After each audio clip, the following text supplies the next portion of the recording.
Welcome, Internet? Somebody? Maybe? We hope. I wonder if I should record this. I mean, I see us on Twitch, so I'm assuming it's working there. Or I see us on YouTube. So yeah, I guess we're go. We're go after, 10 tries and We'll do it technical live. difficulties and Jesus. It's like 45 minutes later, man. Yeah. I think what we did is right when we were about to start the show, I think Streamlabs pushed an update because suddenly I couldn't log in. I was getting 500 errors. I saw code, and we had to reconfigure all of our destinations, and so it all hell broke loose, ladies and gentlemen. Sure so did. if this podcast releases to the wild, just know that there was an opportunity there. We could have just quit. Yeah. Just thrown it all away. My fallback plan was I was going to record a Discord call and just capture the audio that way. But I think we're back online, so that's good. We don't pay hundreds of dollars for this or anything. Fine. Yeah. Jesus. Well, we're here. We brought along Nathan, aka SpiderJedi, all the way from Chicago. Hello, how are you guys? And headphones. Look at you. Hey, he's all propped up like in his penthouse and stuff. You need a beer, maybe a cigar. His arm up. I got my little bottle of water right here. No. You need like a martini. You need some bourbon, something. There should be something else going on there. So I did have my fair share of bourbon earlier, and a Korean old fashioned, which was interesting. So now I'm just trying to make sure I'm hydrated properly. That's where we're at. Say more about this Korean old fashioned. What is that? So I was trying to figure out what to do for dinner, and there's this place just across the street. It was like a noodles place, like a dim sum, and what's the word I'm looking for? Ramen. That's the place. Yeah, ramen.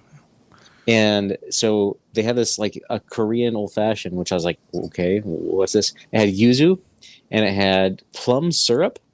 And I would not necessarily get it again because it was a bit sweet for me. The Switch emulator. Possibly. Poured that in the cup. That's probably the bitterness that I tasted from like the Switch, the cartridge. But but no, overall, I mean, it was fine, but I wouldn't necessarily want it again. It wasn't my typical old fashioned as far as it was still sweet for me. And they used like a Kavalan whiskey, which wasn't quite as potent as the typical bourbons I do, but it was good. I mean, when there's bourbon, there's no complaining. To be honest, let's be honest. It's whiskey. There can be some complaining. I'm just saying. I mean, there can always be some complaining, but it depends how late in the night it is. That is also true. Well, oddly enough, you're on internet that is being provided by a hotel, and you still have better connection than Delvin does. So, go you. It's true. Yeah, Delvin's still gone. He'll be gone until he's not. So, just send that man some good vibes and some love. He'll be back. He's not ghosting us like previous members. He'll be back. Yeah, no, he'll definitely be back. I thought he was going to be back this weekend, and then after some update, I was like, not this weekend. Yeah, probably the weekend after this weekend. Maybe. If I had to guess, yeah. So, but yeah. Nate, you're a guest, kind of, sort of. What the hell you been up to? Remind people who you are. Yeah, like who are you? Why are you here? You're like 150 episodes ago. I don't think anybody knows you anymore. How long? It's been probably one of the last episodes I was on was an Empire episode. So back in the day, it was a long time ago. Back a long time ago in a galaxy far, far away. I met Donnie on Marriage to the Game server, like a message board. And he was starting up this little thing called Play Some Video Games blog. And I wanted to help out. At that point, I was podcasting on my own, being like, hey, I do this entertainment podcast, so I knew a thing or two about podcasting, but Donnie knows way more than I ever did now. And I jumped in, and I think who was it? Was it you, me, Kevin, and then Kyle was on text on the first one that we did, and then we kind of went from there. Was it 2016, 2017? No, 16 maybe. Yeah, I think we officially started PSVG in 15, and then the podcast started releasing to the public. I think in January of 2016. Yeah, that's Even though about like right. we recorded a couple before that, because we recorded like 4, I think, before we even started. Before we actually started putting them out. Those are lost to the archives. They're gone. And they were terrible. The lost they were episodes. awful. They were awful. Yeah, like you were in tapes. the OG. You were in the first 9 or first 5 or whatever we want to call it. You were in the first wave. Dev was too. Yeah. Nah, Yeah. I came later. Did you? Yeah, I was later in 2016 Well, like when you much sent later, out another right? call for Hap. Not terribly, not that much later, but it was definitely like later on after you guys. So I think kind you of reached out established to the me. cadence. I think you were No. like, "Hey, can I come? Can I come?" You do put this? out a tweet asking if you wanted like for help. Anybody else wanted to join, and I was like, yes, mine. because I like talking trash to you on the message boards. on the message boards. Born We a should have Buckeye. called ourselves. We could have renamed our entire Born a thing. Buckeye, Ourselves that's right. like Married to the Games 2, right. like the Married to the Games, a sequel. Did I actually like Nintendo? We're very much like MTGG After Dark. It was very much like our thing for a minute. Yeah. As John 32 says, it was back when Xbox was first party. That is accurate. So I was Statements have always not been said. I was always an Xbox guy back in the day. Like ever since they came out, I was always kind of drawn to that platform. But anymore, I'm kind of doing PC, Xbox ish. But I still got the PS5 and the Switch and everything. But yeah, back in the day, we started the Spider-Man Xbox. You're Yeah, one of our superhero bros. You're like with That's Dylan right. and Dev. Yeah. I get my Marvel Spider-Man on. But Xbox Empire, we did that originally, me and Donnie. Not we, you. That was your show. You did that originally. Wasn't it? But weren't you my guy, like the co-host? No, you recorded this by yourself with other people. I guessed it, but Okay. it was your show for I don't know how many episodes. I want to say like 30 or so. And the problem was, that you kept like losing hosts. Like you couldn't get folks regularly. And I was like, well, fuck it. I'll do it. That's That's right. the Donnie motto. Yeah.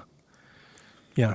I don't remember. It's like- I know it was like Lobo for a while, maybe Yeah. Josh, but I remember I just remember you struggling to keep current, like to keep regular. And that's a no-no on my part. Like we don't do that here. You know, You gotta like, do if we're this gonna every week or don't do it at all, damn it. Well, I mean, it's like, I don't care if it's monthly, it's like, who cares? They're almost like one-offs. They're like, you know, pay-per-views. They're like special shows. They can release them whenever you want. But if you're going to do a weekly show, then do it weekly. Don't do it weekly for like 3 weeks and then like miss 2 weeks and then do it a week later and then miss 3 weeks. And that's not cool. I don't like doing that. Yeah. And that was kind of the problem, was the consistency and everything. And my schedule started getting crazy. And then you took it over with other hosts after that. Was it Kevin? Kevin. But it used to be called the State of the Xbox Empire. Remember that? It was back in the day. But I had to kill that But- off when I took over. Donnie rebranded that real quick. Like, all right, I'm taking over. This is It's too long. my It's just show too now. much. Yeah, it's too Mhm. much. the Xbox Empire is no longer an empire. I think it's more like an island floating shack. somewhere. Like, have we all It is went kinda the opposite way? Do we redo it? The Nintendo Empire and the Xbox Shack? My, how the turntables have turned. That just gives you an idea of where everything was when we started and how long ago Right. this was. Man, when we originally started this, I didn't have any kids. I just thought about that. That's crazy. Dude, when we I posted a photo the other day of my kids when we like unboxed the Switch. They are kids, like children, like toddlers. They are children. They are driving now. They're leaving. They're going to college. Like they're adults now. They're humans. Yeah. Mhm. You know, Mine was a kindergartner and a 1-year-old when we started. Now I've got a 13-year-old and an 8-year-old. Yeah, I don't know how to feel about like all this. I mean, We're old. That's what. yeah, I mean, definitely that. We're getting older, and I definitely feel like old for video games. Like, and I feel like all of a sudden, like I didn't feel like this, and then I just suddenly did. You know, I think it was when people this year, it was like, felt like this year, people are starting to be like, well, Gen Z's not doing this, and Gen Z's not doing that, and how are they going to? I was like, wait a minute. Like, why does anybody care? They're like, they're the ones that have to pay for it. I'm like, oh no. If we got to rely on them, we're screwed. Because they ain't paying for nothing. But yeah, it both feels like forever long ago, like a different time. And then at the same time, like not that, like I don't feel like we've been doing It feels like this it was that yesterday. long. Right. But when I look back at like pictures or old videos or anything like that was a different. I mean, eras like it's not even like it feels. It's like almost nostalgic, like a distant memory to go back and think about like what it was like at the Wii U and the Xbox One and 3DS days. You know, My hair was short. Now it's ridiculous. I actually was had more much skinnier. Nathan wasn't. Nathan was much bigger. Yes. It's all changed. It's all changed. So yeah. Welcome back. Life goes on. Well, thanks, guys. It's good to be here. Happy to have you. Happy to have you. Donnie, I've been playing Destiny 2. Yeah. Yeah, the The new addiction trailer thing. oh my god, the new trailer came out and has definitely grabbed a hold of me. The addiction is firmly set in. So there was a thing to get all of these new weapons that were released. It was called the Brave Collection. It's a kind of like a reprisal of a lot of the greatest hits over the entirety of Destiny 2. Like there's weapons from like every season. I think there's maybe 12 of them. And then there's a bunch of you gotta rank up with this guy named Shax, and you get this shader that's called Super Black by doing all these quests. Doing all these quests and ranking up. I did it in like 3 days. It usually takes a lot longer than that. And I was like, I got to get this Super Black shader. I need to get all these weapons. And I just dove headfirst in and leveled all the way up to rank 17 with Shax. Got all these weapons and have my Super Black shader. And I have firmly eaten all the hype and have dove headfirst back into Destiny. And I'm absolutely loving it. I didn't realize how much I missed it. And really excited for Final Shape next week. Took the day off. I thought this was the final day off for Destiny in a while. This is what's coming out. This is the prep. Yeah, this is all the prep work for the Final Shape, which launches Tuesday. So I took Tuesday off. What kind of shape do you think it's going to be? Father's Day gift. Like a triangle or triangles, squares, rectangles, Octagon. all of the above, everything and nothing. Trapezoid? That'd be nuts. Yeah, it's insane. You lost me when you said greatest hits for Destiny 2. So, like, I don't know what a greatest hit with Destiny 2 would be. Weapons. So like Midnight Coupe. Okay. It's a hand cannon that was just absolutely phenomenal. So they brought it back. There's a weapon called the Mountaintop, which is like a handheld missile launcher. They brought that back. There's a gun called the Recluse, which is a submachine gun that was just running rampant and like really fucking people over in PvP. It was like overpowered. So these are all they're like breaking the game. Like this is overpowered guns that broke the game in some way, shape, or form. They brought them all back. They also sunsetting. Yeah, no nerfs. And they sunsetting. So it used to be like at a certain point, weapons could no longer be upgraded or brought forward.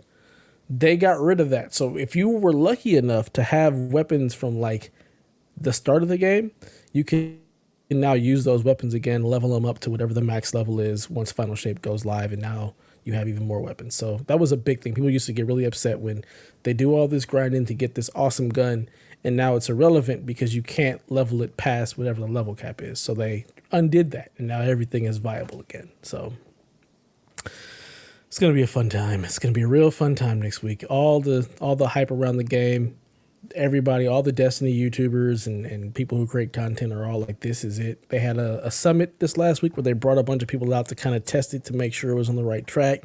Nothing but praise so far. So me and Barrett are very hype.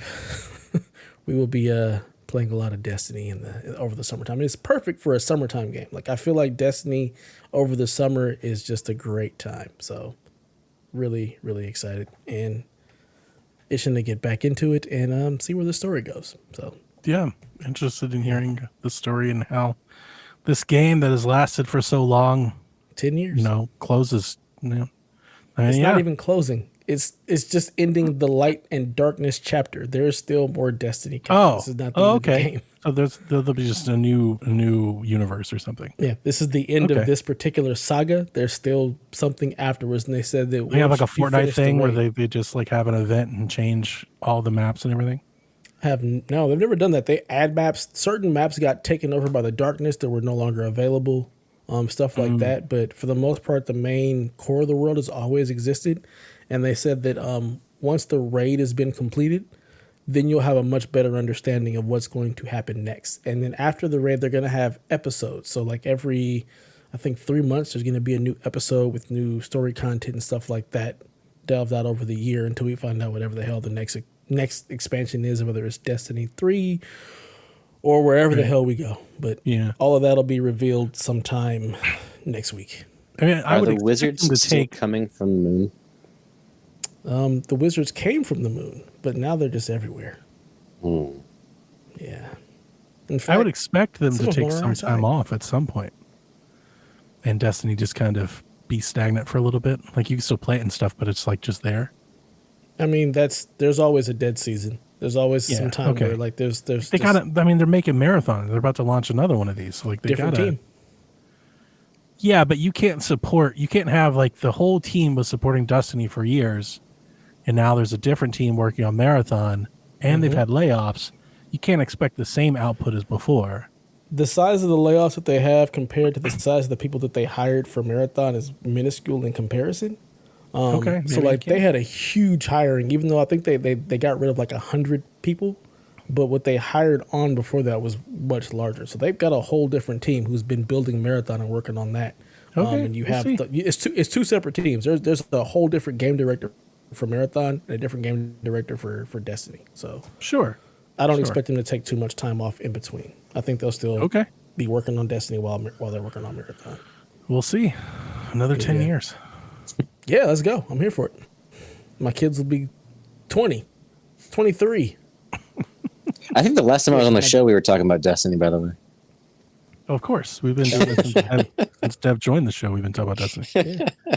Basically, yeah. Because you don't have to podcast with him every week. I've been here for like 9 months, but it's the only thing he's talked about Destiny. There are those seasons. He didn't play a whole lot else, man. Yeah. Nothing was as good. Nothing called to me the same way. Back when me and Donnie were podcasting, I was always just playing Apex, and he got tired of that too. Same. Yeah. Yeah. Did you guys see all the buzz this week and the videos and things? These games are killing gaming. They're killing all the games that we like. They're not killing the games I like. All the games I like are still coming. They're killing the games you like. I'm here for me. That's it. And that's all. You like these games. You like these single player super games, and they're killing these. They're not. These games are having a hard time filling them, but we're not getting as many as we used to, and that's the point. That's okay because I don't have as much time. So this is a net win for me. This is all a net win for me. Wow. So yeah, enough about Destiny. Donnie, what you been up to? I'm not. I'm sick, man. So I'm not. Over here dying. I'm not playing much. Yeah, I am. The wife and kids got sick over the weekend over Memorial Day, and then yesterday was like the day I went to work, and I told everybody where I feel terrible. I really do. I feel bad. We don't do as much work from home anymore, right? And the new boss hates work from home because he's boomer. So I woke up and I messaged the team and I was like, hey, everybody in my family's sick.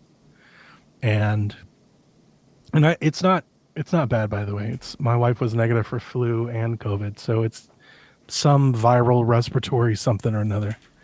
And I told the team, I was like, hey, I'm going to go to my office just for your safety. Like, I'm just going to sit in my office most of the day. And I would suggest you isolate from me because my whole family's sick. And I felt fine, as typically is the case. I felt fine. I got there and I was working. And around noon, I started to not feel so fine. And then around 5, I was like, oh, I'm sick. This is happening. Here it is. And then I had to call my supervisor and I was like, yo, I'm not feeling good. This is not going to work. I have to take day off. And then the sad part is tomorrow, there's this big exercise I'm supposed to go to. And it's kind of my thing. And I can't, I'm sick. I'm coughing. And it took everything for me. I took a bath with the salts and took I've got the Claritin stuff or whatever this is that my wife gave me and the ibuprofen. And I was clearing my throat and my nose and everything just to do this podcast. And the more I talk, the more I cough. So, yeah, I haven't been playing much, man. I did go see Furiosa in theaters this week. Check off another one of my theater trips. Yeah, apparently that's the buzz, is it's not doing very well. or it's not doing as well as they thought maybe it would. I don't know. Because I don't follow the movie industry. I don't know if it's that the movie isn't doing well or that it's just everything I keep seeing headline wise. Not that I care enough to click it and read. So it just shows my interests. But it seems like people are just really down on it for being Memorial Day. Like that seems to be a part of the story. Like the ticket goers are down for it's like the lowest Memorial Day weekend in like 10 years. So that's what it's been saying. Well, it's more than 10 years. It was like the lowest Memorial Day weekend since like maybe like the last 15 years, something like that. So I don't know how much the fault is like. Is that Furiosa's fault or is that just no? I don't think it's or that. Is it just the state of the movie theaters?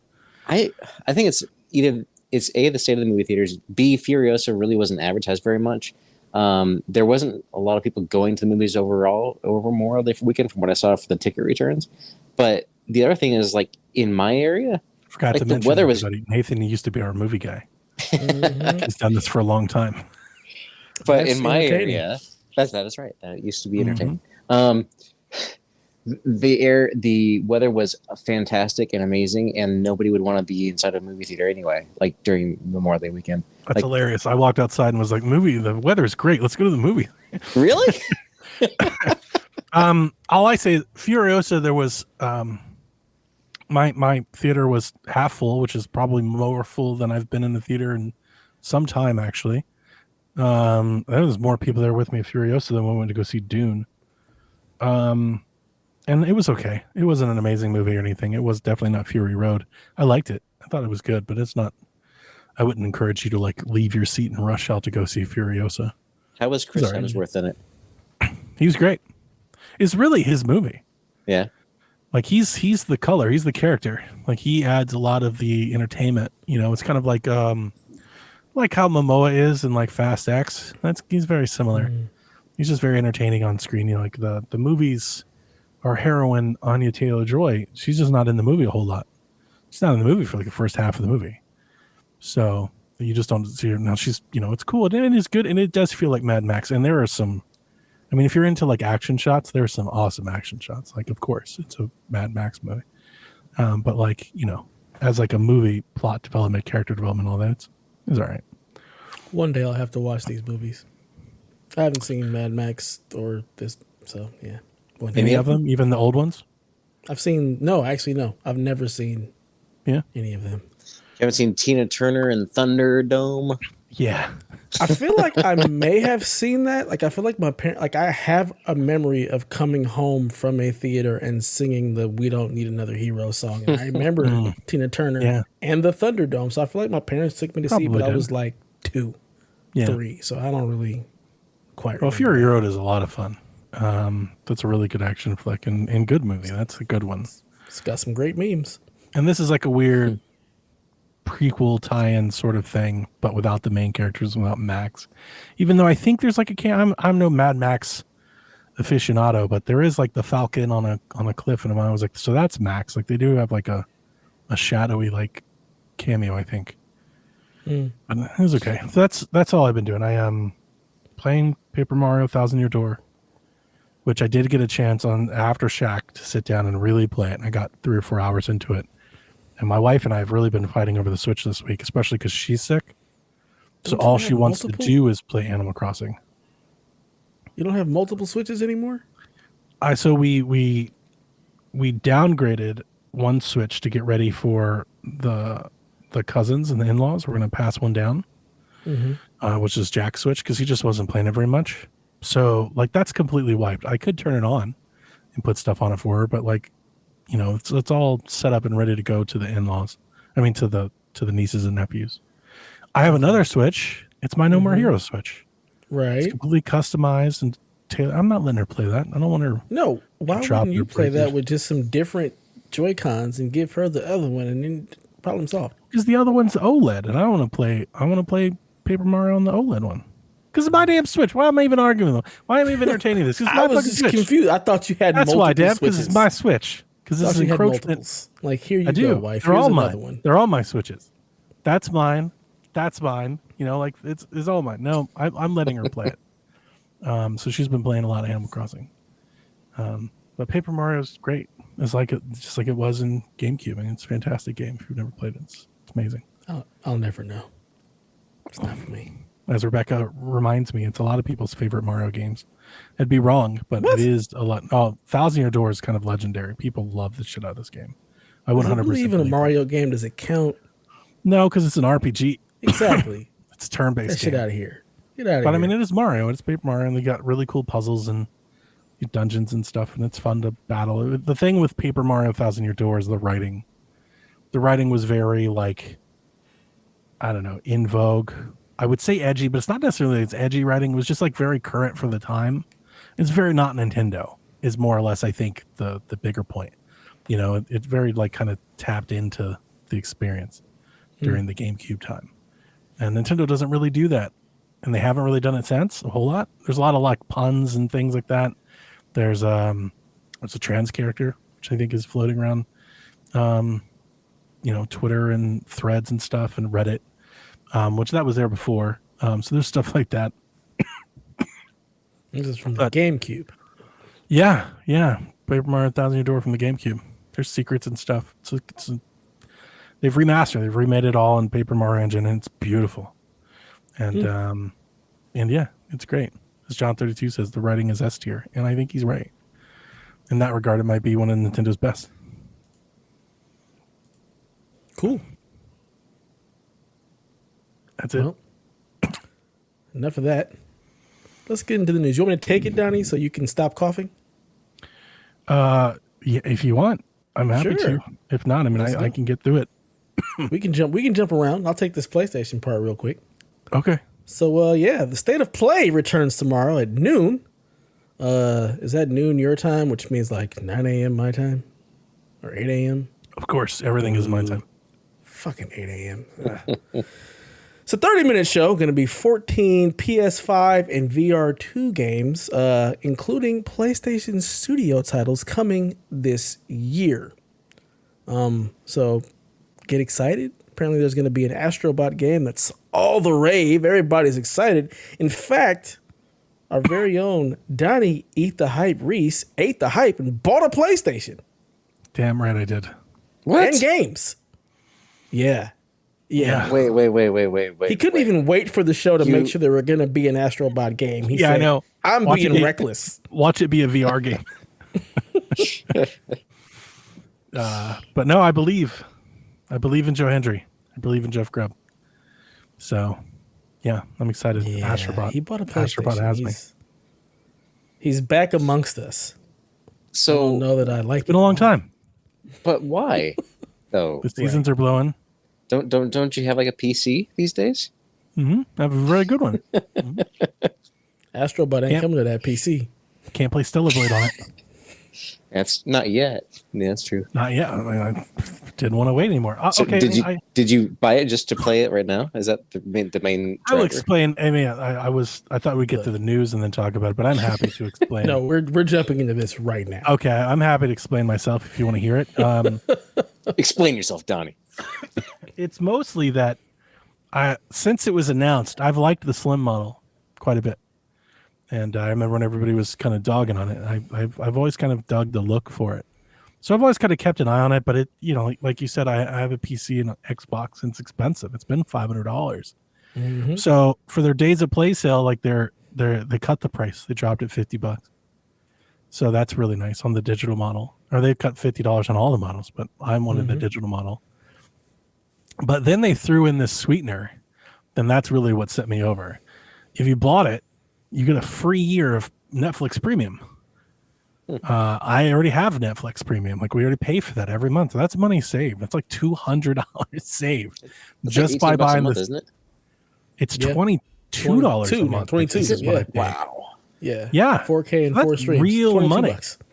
Yeah, like I was like, that's real money. So I was like, all right, I can get the PlayStation console for, I forget, it was $350, and I get a year of I get a year of Netflix, which is like $200.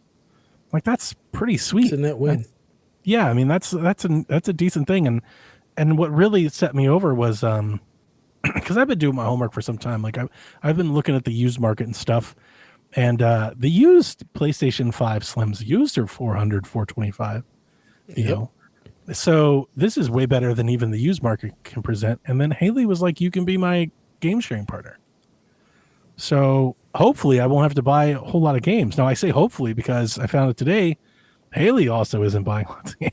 Like I need Haley to step it up over there. I need to find So how many partner. games did you buy today, Donnie? I bought Gran Turismo and Stellar Blade.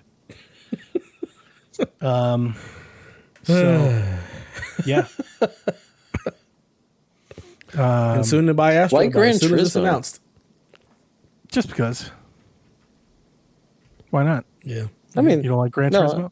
No, it's fine. I mean, it's a great card game. It's just You don't I like didn't think. Forza, like I didn't think that motorsport, you so- enjoyed like the simulator types. Just want to try it on sale. It Yeah, cost me that's just fine. $30. I had money to spend, so Yep. Just I didn't toss- dip into toss- my toss Switch that fund Sony for your this. money. I It's all still, good. I still have my Switch money. I got me some faceplates. So Of course. faceplates, man, faceplates. I've been trying to say this since this thing was announced. Faceplates. Now the question is, where the hell am I going to put it? I don't know where to put it. You're gonna put it at your desk where it belongs. I think about it. I might set it right near next to the PC and put it there.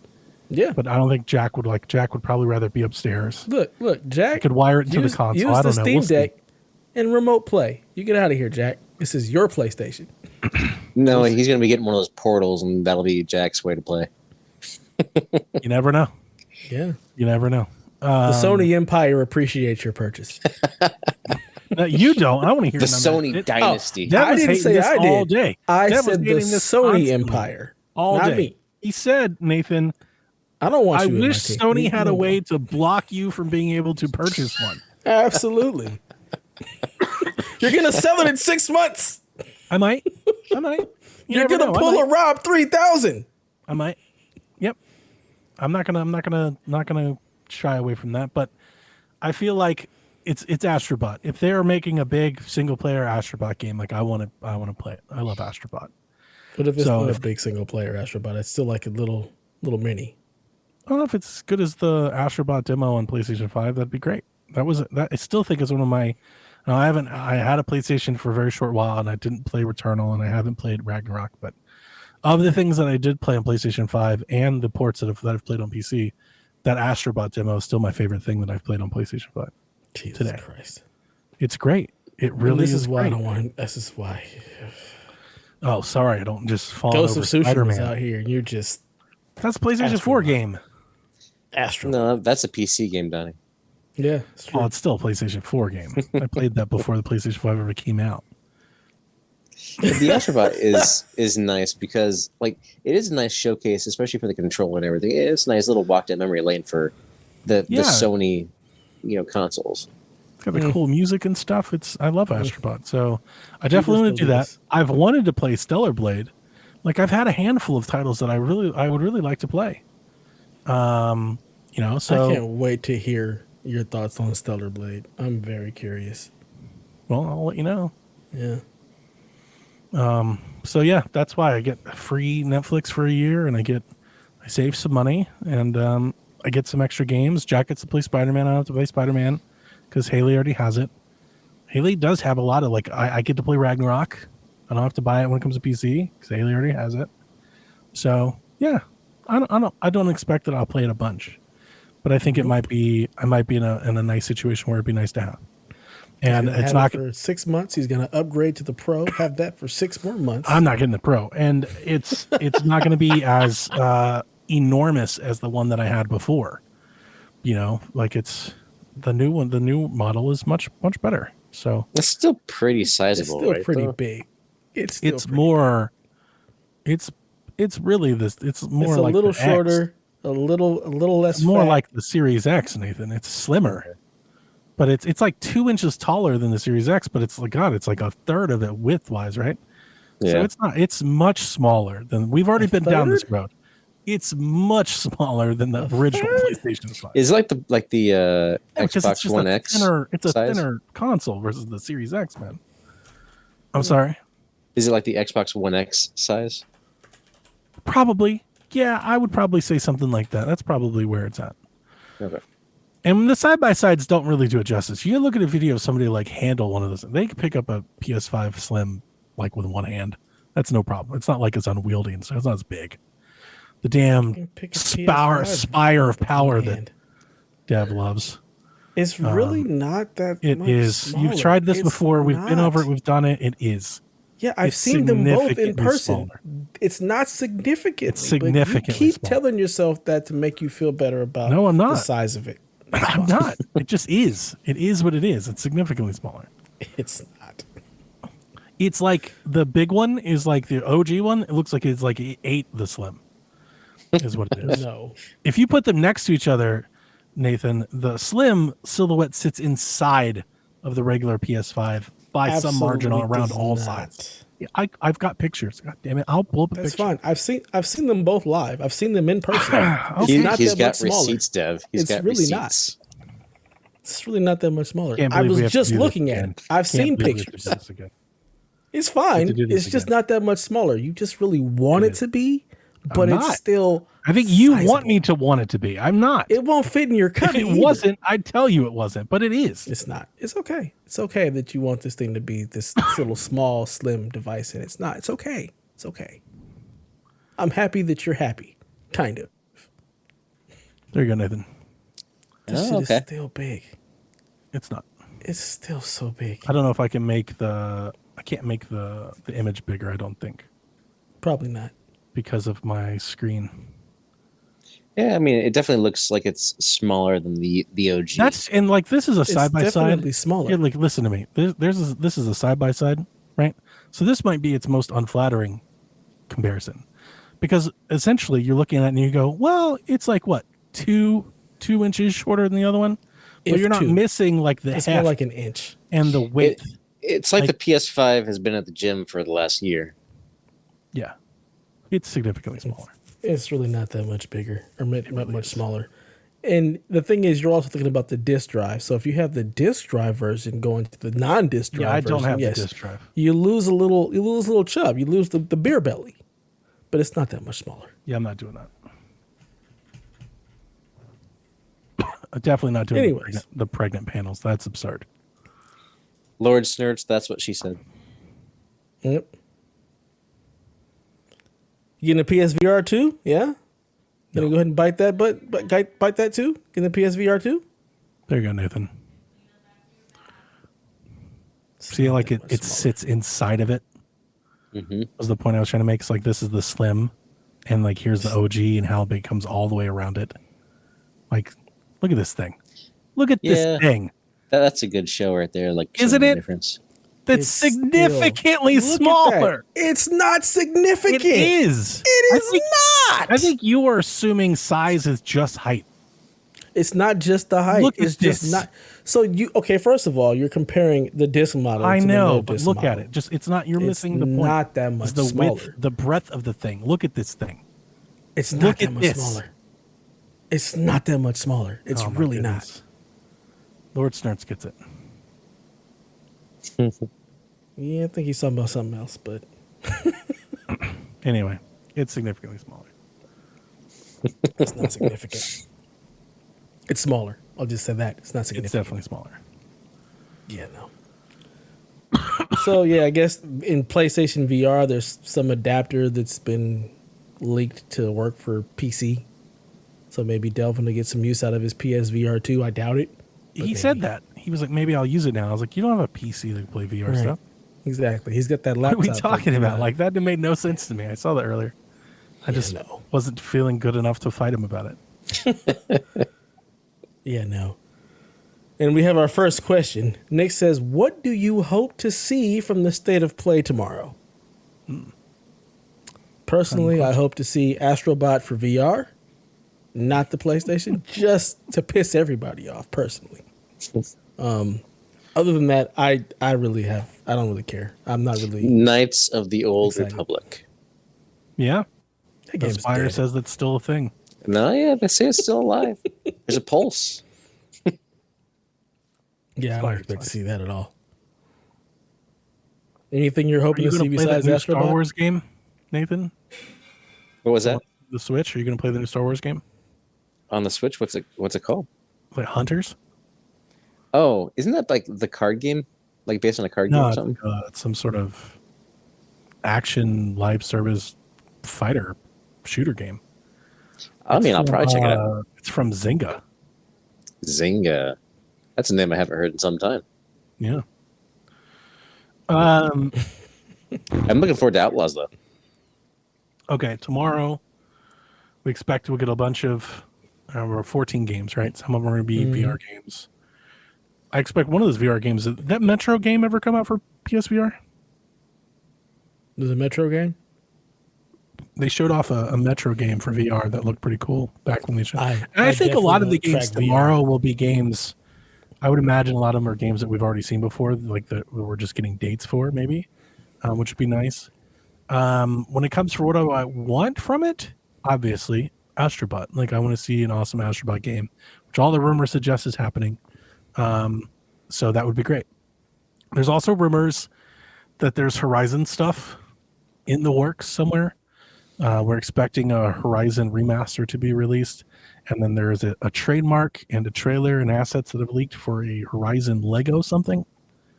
I don't know if we're going to get both of those tomorrow or either. I don't know. It depends on how far away those are. Today, I'm assuming we're not going to see the PS5 Pro tomorrow.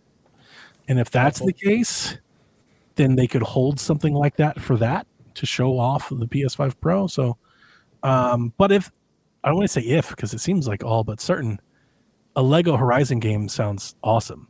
But I want to put a caveat in that. When we heard a Horizon Lego, I think we all thought like what we would imagine that to be. And my question that I thought of this the other day, I was listening to Board Video Games, they were talking about for a minute, and I was like, what if it's multiplayer though? What if it's like a live service thing? And I only say that because of like the Lego Fortnite thing that they did. And like the Lego 2K. That like they've been kind of doing that recently. I don't want that. But that might be what we're getting. Like it might be some sort of play with your friends. Some co-op Lego Horizon game, like rebuild the world or some shit. I hope that's not what it is, but the only Horizon thing we need is 3. Give us Horizon 3 and then wait and do the Lego trilogy. That's what you do with Lego games. Just do the trilogy. Do all. Have they done DLC for 2 yet? Yes. Came out last April. Yep. Haley, do you have the DLC for Forbidden West?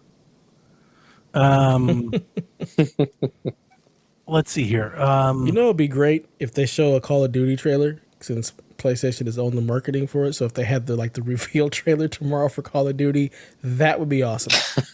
I want to see that. You know, the way things are happening with Microsoft, that's probably going to happen. Yeah, that would be fantastic. It actually probably make the most sense for Xbox. Like more people would buy it. Like you're not wrong. I know I'm not like that. That doesn't surprise. I don't think that's the slam you want it to be, Dev. Like that just is kind of. I would love that. That's fiduciary sense there. The thing that I want tomorrow is to see Metal Gear Solid Delta dated for a release this fall. God, I don't know if we're going to. I don't know if that game's coming out this year. I would say Silent Hill. Silent Hill has an event tomorrow too, right? Did I write that down? I don't remember, but I think they have a. See it in the news. They have one tomorrow. If not tomorrow, it's soon. Silent Hill has like some transmission thing that they're doing, so maybe they could do both. They could like show the game for their thing and then also release it in the Sony thing. But Metal Gear is the one that I want the most. We'll probably see that Alan Wake DLC tomorrow too. That's a good call. Yeah. Other than that, Concord, like they've got these live service games that are out there. Maybe. I think we're going to see Destiny 2 tomorrow also. I think we'll see the final shape. There you go. So it doesn't sound like a bad. I mean, it would be nice to have like a really cool like indie game or something. But I think that's kind of what we're looking at down a barrel, some combination of that sort of stuff. I definitely don't think all of that's going to happen. Haley says, nope, that's the 7th. Is that I think that's the Silent Hill thing is the 7th. So yeah, I don't know. Yeah. Metal Gear is the one that I would like to see. I would love to see some gameplay and have a firm release date and announcement for Metal Gear Delta. Oh, she says Alan Wake is the 7th. Sorry. I don't know when the Silent Hill thing is. Let me look it up real quick. I don't know. It's not something I'm tracking, so It's not on my radar. Silent Hill transmission announced for May 30th. Yeah, so that's tomorrow. So yeah, maybe they'll do both. To be there. Yeah. Yeah, but like I can see that. I would expect that to be Sony at least have the marketing deal. If it's not a console, it could be a console exclusive. So I don't know. Wouldn't shock me. It wouldn't shock me either. So that'd be a good show if we got Silent Hill and Astrobot and a couple VR games and Destiny and one or two others. It's decent. Call of Duty. Yeah. Mark it down. Dude, the Call of Duty Black Ops 6 shit looks dope. I'm very excited. We'll get into it in the news. Like I've got it on here. So you want to go over this Sony financial stuff? Yeah, so we have Sony had a business meeting, whatever they call it. I wrote financials and strategy stuff is what I wrote. PlayStation has revealed that as of April 30th, half of their active user base on PlayStation consoles are on PlayStation 4. It's exactly 49 million on both. They have 49 million players on PS4 and 49 million players on PS5. The PlayStation that's unique players, like, dude, like let's say you have a PS4 and a PS5, and like you have a PS4 upstairs. I didn't look into it that much. I would assume that they're counting unique players. Yeah, it'd be interesting. I assume they're probably counting them by transactions made on both. Right. So if you make a transaction on your PS4, they're probably counting you as a player. And if you make a transaction on PS5, they're probably counting you as a player. How are they counting me? I don't make transactions on either. I buy them all off the app. Yeah, what are you buying? Well, I'll buy a game that's on both systems. Have you bought any PS4 stuff? Well, I bought, let's see, Lego Skywalker, which is, I don't know. It's on both systems. So. It also could just be playing, like active players playing on both consoles too. It could be that easy. My son plays on the PS4 a lot. The PlayStation 5 is PlayStation's most profitable generation to date, as users spend more money and time on PlayStation 5 than they have on PS4, PS3. All these long-ass expensive games.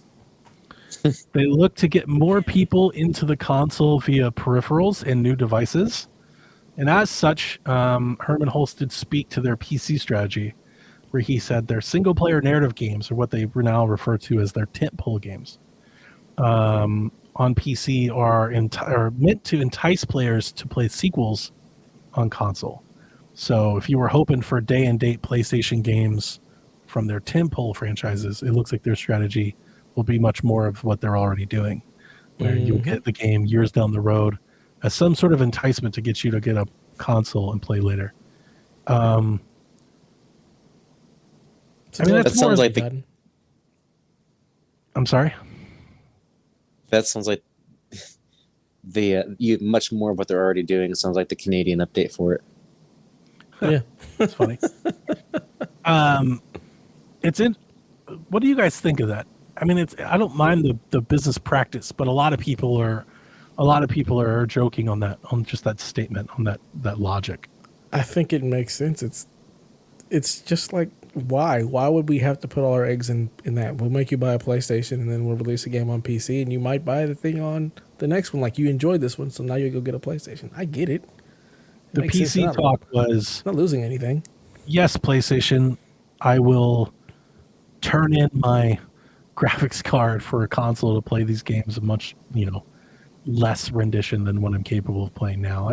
It's interesting. It's an interesting. Well, see, I would argue against that, because if you look at the people who, like, the majority of the PC players are not playing on anything high end. They're all playing on much older graphics cards that either stack up or below. I don't think it's much older. I think Steam's counts. Didn't they say this 2060? Year? I think the 3080 is Steam's most used video card this year. I think that's true. I don't think so, Tim. I think I read that. It's a something 60. That's what it used to be. I think the 3080. It's always the 60s. And if it's the 3080, that's still pretty much the PS5. I'm not here to argue that. I'm just saying I think that more PC players have transit. I think they released that in their stats at some point. I think I recall that. But you're right. Generally, you're right. There's still the NVIDIA GeForce RTX 3060 is the most used GPU on Steam. Okay. And that was the last Steam survey in 2023. So the 3060. Like super old. It's not super old. But it's still the 60 card, which like is way more. True, but we're not talking like the 1050 that we would make those jokes for years that it was, like this super old card, but like people are upgrading. The second spot is the 1650.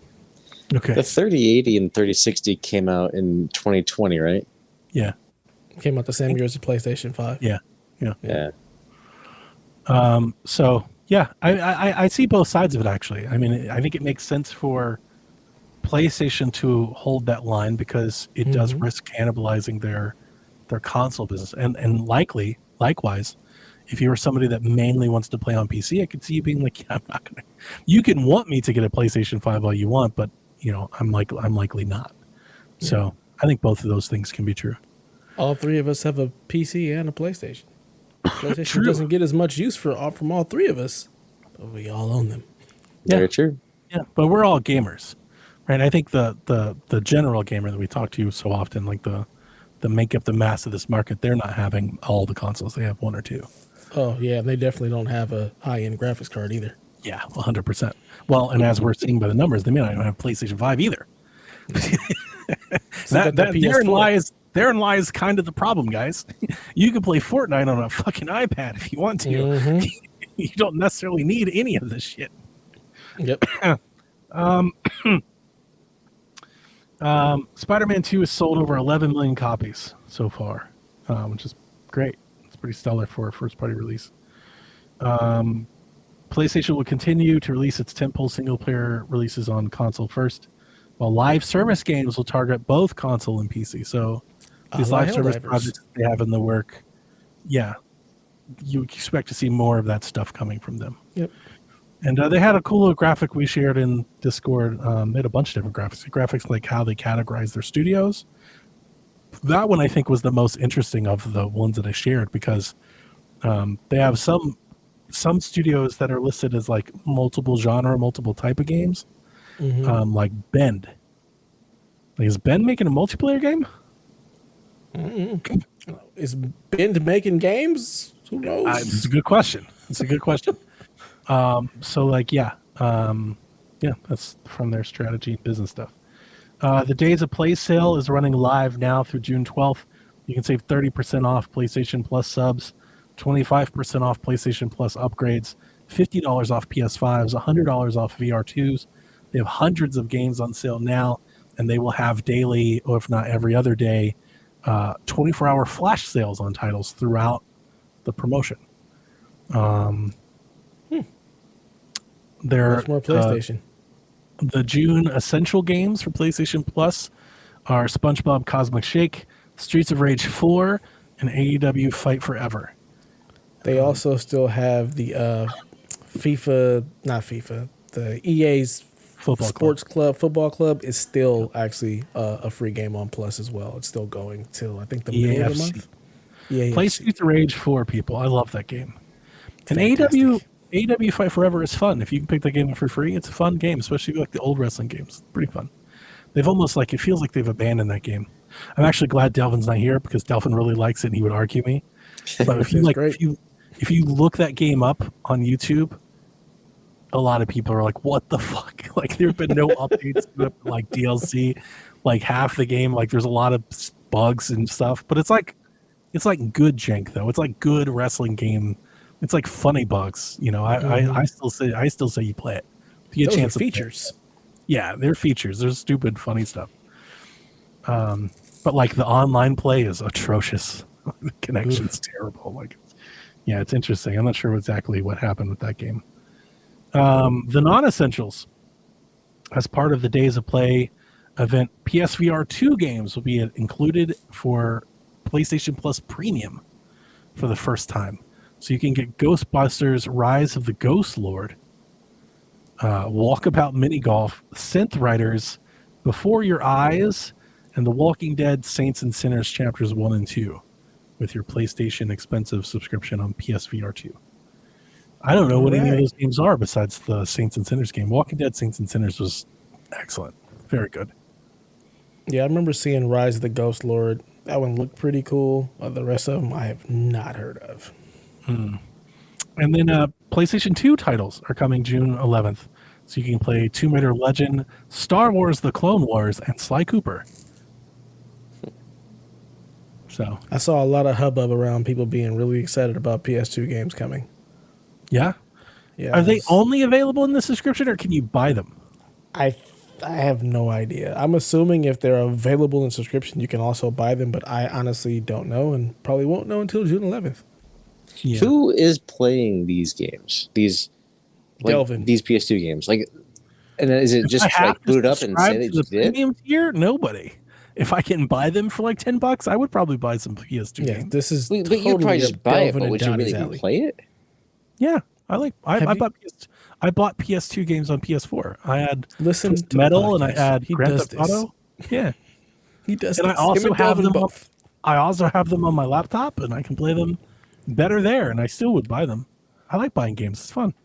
I'm with you, Nathan. I'm like, who's still playing PS2 games? Like, really? That's what you're doing? Mm-hmm. Like, okay. My only I'm problem with PS2 games is that there are not more of them to buy. You put some clock tower and shit on it, I buy a lot of PS2 games. But it's all my licensing PS2 games and that I IP and want, bullshit. I still You have. put some sports games on there and shit. I would buy a lot of PS2 games if I had the whole library to pick from. I'd buy 50. You'd PS2 buy an games. old ass Madden? Mm-hmm. Yeah, 100%. Really? Yep. Madden 06, 100%. I don't understand. NCAA, NFL Street, NBA Street. NCAA is different because they stopped making them. Like you know, Well, that's the only way you can play it. It'll be here in a few weeks. We're gonna get into that. We'll save that. We'll get into that. But like, there's a lot of old games that if I could buy and play, I would buy them instantly for sure. Interesting. Yeah. See, I still have my PS2 and all of like the PS2 games that I wanted to keep. I still have it. If I really wanted to play them, I would just do that. So in this instance, you can buy them. You don't have to subscribe. You can buy them. It's like Sly Cooper, Ratchet and Clank, stuff like that. Jack and Daxter. No. So Donnie, with these older games, are you like buying them to like play them to completion, or just to play to get a taste and then like you're satisfied? It's a nostalgia fix. Okay, This is what he does. I get that. Nathan. I mean, yeah, I mean, Nathan, I 100% know that you have bought an Xbox or a 360 title on Xbox backwards compatibility. well, I bought it for sure, but I never probably played it. Okay, We don't play video games, Nate. We don't play video games. We just kind of collect them. You ever hear talking about Knights of the Old Republic? Like, what if they pulled back some old Star Wars? What if they put Rogue Squadron on it? You'd buy that shit. I would too. I'm sure it's on iPad. Not Rogue Squadron. Rogue Squadron's only on 64 and the GameCube version, and then like there's a PC version too. Yeah, and if they brought Rogue Squadron to Nintendo Switch Online, I'd be there. The only one of us that I believe when he says he's not doing any of that is Dev, Yeah, I'm not playing it. because he's heartless. So I'm not heartless. It's just No, I you don't are. I don't replay things. Like that's just not my except thing. It's Destiny. never. I don't been. replay things, but I played Destiny for 10 years. I is play the new replaying stuff, Destiny, sir. and then I stop playing until there's more new stuff. The same stuff. It's not the same stuff. It is the same stuff. You pick up the gun and you shoot the thing that put right is the same thing. It's a new gun. Oh my god! It's a new story. Except for the greatest hits, right? It's a Right, new version of except that the gun. ones that they brought It's back. got new perks. It's the remix. It's the remix. But the NES is his favorite console, and it'd be the is. one he'd It pick truly if he was is. on a deserted island. That'd be the If only. I was console on he'd ever- deserted island and I could only play something, it would Bullshit. be Nintendo. God, It's it's okay, all you don't bullshit. have- All bullshit. So you believe me for some things and not others. It's okay. That's I don't what, believe you for most things. That's what I'm trying to say. So Dev, if you're on a desert island and you only have a Nintendo, are you gonna just look at me like, man, old game is old? Yeah. No, I'm gonna play Nintendo games because I still play Nintendo games. Like I still break out my little NES and we'll play stuff. Like that's something that I do. But as far as like going, that's the only stuff I'll go back to is like Nintendo and Super Nintendo. I do not go back to PS1 or PS2 or PS3. Like I just don't. Those games don't hold the like. I don't want to play those games. They're ugly. It's been conditioned sprites by still look Jim good. Ryan. Jim Ryan said it best. Nobody wants to play that. I agree. I don't want to play that stuff. Completely PS1, wrong. nah. It's just not my thing. Oh well, More, I more think props to you. to your point, a lot of these games have been remade and remastered and brought forward. Like you can play God of War, right? You can play God of War 3 remastered. You can do Vice City. You can do, all of the GTAs are done. Like we've had one of the Ratchet and Clanks got remastered, right? Shadow of the Colossus has been redone. So like a lot of things have just been redone. Have they done the Final Fantasies from that era? I mean, I'm not like a 7. PS2, aficionado, so I don't know what everybody was doing back then. They did the 10 and 10-2 remaster, didn't they? Yeah, I don't know. I do know that. I only played Switch. 7 and 8. So yeah, a lot of for that stuff, and honestly, for the same thing for like Xbox, a lot of the ones that you'd want to play have been brought forward. So Look, there's only like a couple of games I want remade. they put Hot Shots on PlayStation 5. I'm buying it. Give me Metal Gear Solid 1 and give me NBA Street Volume 2. They did that. They gave me Metal Gear Solid 1. No. Yeah, no, they did. I still have Metal Gear Solid 1. I don't need that version. I want play on PS5 a remake. I don't need to play on PS5. I need a remake. Well, I do. The remake is on GameCube for you, buddy. That's true. I'm not playing a game. I don't have a GameCube. Never had a GameCube. Not going to have a GameCube. I hate that controller. Twin Snakes was a fantastic remake, though. That was really good. A lot of people do not share that opinion. I thought it was good. You can keep that trash. Remake. Stop this Delta shit. Remake 1. We're doing Delta. Get out of here with Snake Eater. Snake Eater, baby. Let's go. I hated that game. That's my least favorite Metal Gear game. I hated the best story. No. Anyway, if they make any Hot Shots for PlayStation 5, I don't give a shit. Vita, PSP, the original PlayStation, the PS2, the PS3, I will buy all of them instantly, Nathan. And if tomorrow's announcement was we're putting Hot Shots 3 on PS5, I would have bought a PlayStation 5 just for that. 100%. I'd be like, sorry, no Astrobot, but we do have Hot Shots Golf Out of Bounds. I'm so there. If it golfs, Donnie plays it. Can we get Infamous? That's PS3. I know. Can we get any PS3 games at all? No. We still got to stream this bullshit. Gotta stream it. Oh my god. Yeah. No soup for you. Oh, I've got soup. Trust me, I got soup on my computer. Don't worry about it. My soup is great. Be nice to play it on my controller though. On my console. Call of Duty news. Oh, I'm sorry, I forgot your other non-essential games. You can forget those. Cricket 24, Lego Marvel Heroes 2, Grand Theft Auto San Andreas Definitive Edition, and then Dredge, which is by far the best of this group. Dredge is excellent. So if you haven't played it, you should. Call of Duty news. There's a new live action trailer as the marketing ramps up for Black Ops 6. The trailer is chock full of 90s nods to Gulf War, and we see personas like Bill Clinton, George Bush, and Saddam Hussein, amongst others. I think it was like Margaret Thatcher was in there, Colin Powell was in there. All kinds of fucking people are in this damn thing. Hey, just pause it for 1 second. So I've been thinking about something since you said it. So Cricket 2024 is coming on the service. There has to be some sort of data that says, hey, there are people that will play this. Yeah, 100%. I can give you that data. That's not a thing. The PlayStation is massive in the UK. It's huge in Europe. Okay, yeah. The PlayStation is to Europe what Nintendo is to Japan. Are these the same services?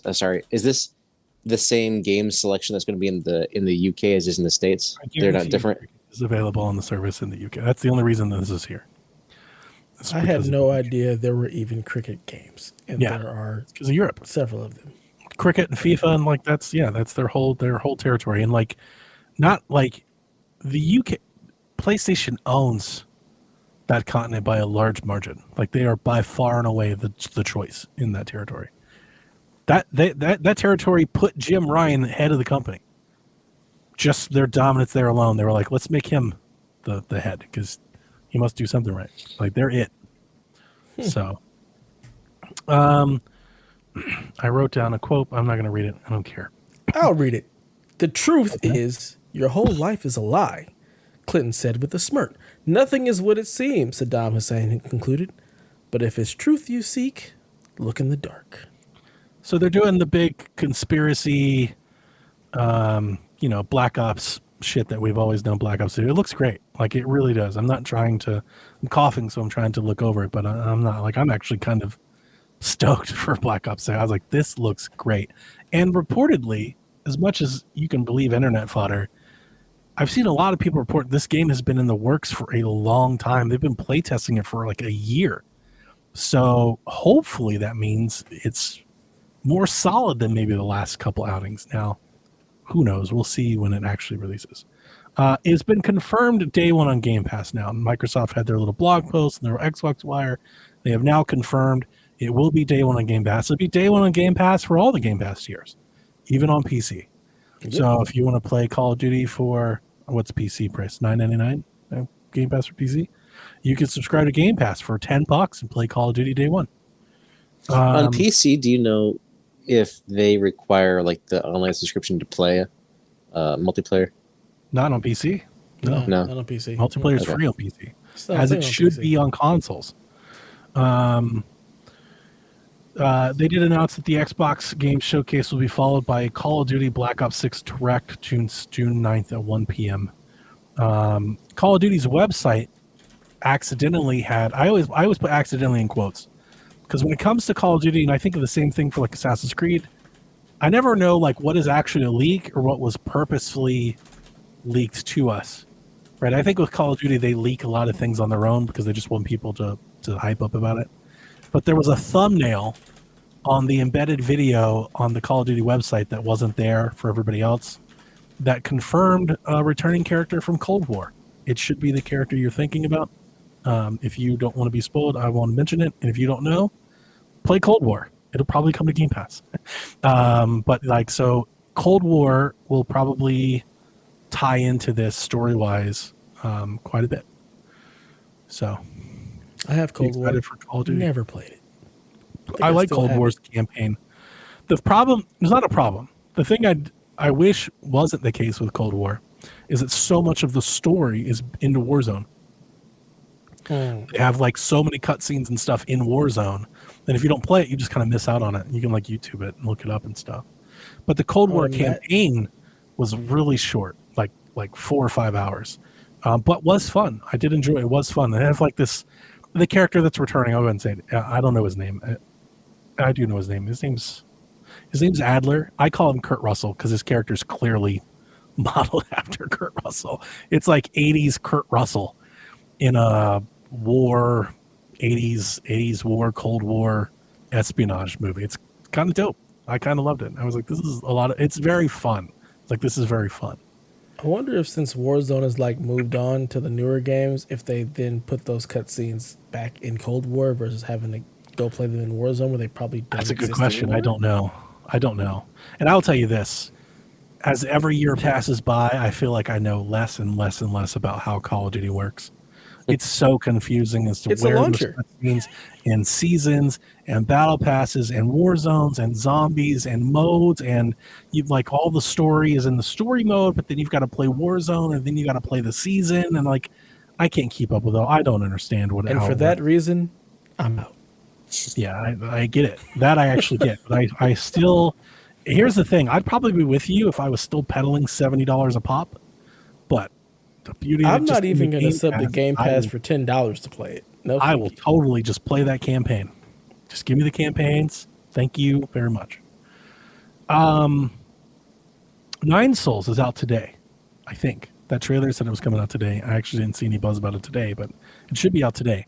Dev, that game should be on your radar. I think it was the first time we saw it.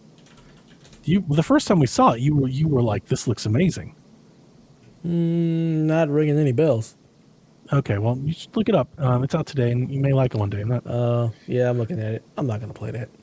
Damn, it looks good. I want to play it someday, but, with what time? Konami revealed it's holding the Silent Hill transmission event on May 30th, so I did put it in here. College Football 25 previews dropped today, and we got a lot of marketing blurbs. No gameplay demos, like nobody was able to capture anything, but we got a lot of hands-on impressions in the previews. So I wrote down a few things, but I posted a shit ton of stuff in the Discord. Do either of you have anything you care to know or want to ask about the game? Historically, didn't they do like the more advanced version was like the NCAA for the engine perspective, and then like the Madden one wasn't? It was like the previous year. Wasn't that what they did before? I honestly don't think I could. I wanted to say I think it's the other way around, but I don't remember. I don't remember. Well, I'll piggyback off of what you just said, Nathan, and I will tell you that There is a clear, decided marketing push that every person that went there to play the game is taken away with, and that it is not Madden. Every single article and YouTube video and tweet, they all have the same slogan. This is not a Madden reskin. And it doesn't seem like it is. They have their own passing mechanics. Apparently it's got some sort of press button to hold a meter sort of thing. I don't know if it's power or verticality or lobs or whatever, but we haven't seen it in practice. But they do have their own passing mechanics. They have new kicking mechanics. And everybody talked about how they kept shanking punts and kicks and shit and fucking up. So it'll have its own mechanics. The option has been completely redefined. Dev, instead of pressing a button to push the ball, to like pitch it, you now press the button to keep it. So like the pitch and the give will happen automatically if you don't press anything. And if you do press something, you'll keep it. So it's more of like a pull. You're running the pull than the pass. So I have to, worry about my quarterback's awareness to decide whether he's going to pitch it or not? Probably. They did talk a lot about how the player's stats will change in game depending on the environment. So if you're in a hostile territory, your players' stats might drop, especially if they're not if they're young and they're not seasoned. There's also the wear and tear system, which is game to game, like in game, quarter to quarter. So if you're running a certain back a lot, his stats will fall quickly and he's more prone to injury. So you're saying Shiloh Sanders is going to get lit up and suck? Probably. If they don't fix that O-line, he's going to get destroyed. And Travis Hunter, that poor kid he's playing like 400 plays a game. I'm going to get him off the field. I'm interested to see Hunter because he's supposed to be a touted draft prospect, athlete, right? And I believe he will be. I think he's one of the best players I've seen. But last year I began to wonder if I wonder if Dion's doing him service by playing him. He's not a receiver. He's a receiver at Colorado. He's not going to play receiver in the league. And I'm wondering if having him play both ways is maybe hurting his development at all. I don't know. Just something my eyes have saw because I watched 4 Colorado games and I was like, this isn't helping this kid at all. He might be helping the team, but this isn't helping him. And I don't see a whole lot of people really talking about that, but that's neither here nor there. They did talk about when you have big plays, when you hit the playbook to pick your next play, there will be picture-in-picture screens showing you the team, and they may do cool celebrations or some of that pageantry will be there in your play selection screen, which I thought was neat. And then if you're wondering how Dynasty works, you don't have an NIL fund to spend on kids. What they have is you have brand awareness points, and you can dedicate your brand awareness points to players. So that's how they're doing NIL. It's not straight money. Do I have the option to turn that off and go back to the 90s and just regular recruiting? We're gonna get rid of this NIL stuff, and we're gonna do traditional college. Also in Dynasty, the way that they've set it up, because they talked a great deal about how this game will be different. Everybody said it's faster. So if you're looking for that arcadey feel that I talked about, it looks like that's there, or at least is more there than it is in Madden. They're it doesn't feel like Madden. Everybody's faster. They also talked about, and I think this was your point, Dev, the stats have been spread out. So the top teams are way better than the bottom teams, and it shows. And if you have an athlete like Travis Hunter or Emeka Ibuka or something, they can literally wreck an entire game because they're just better than everybody else on the field.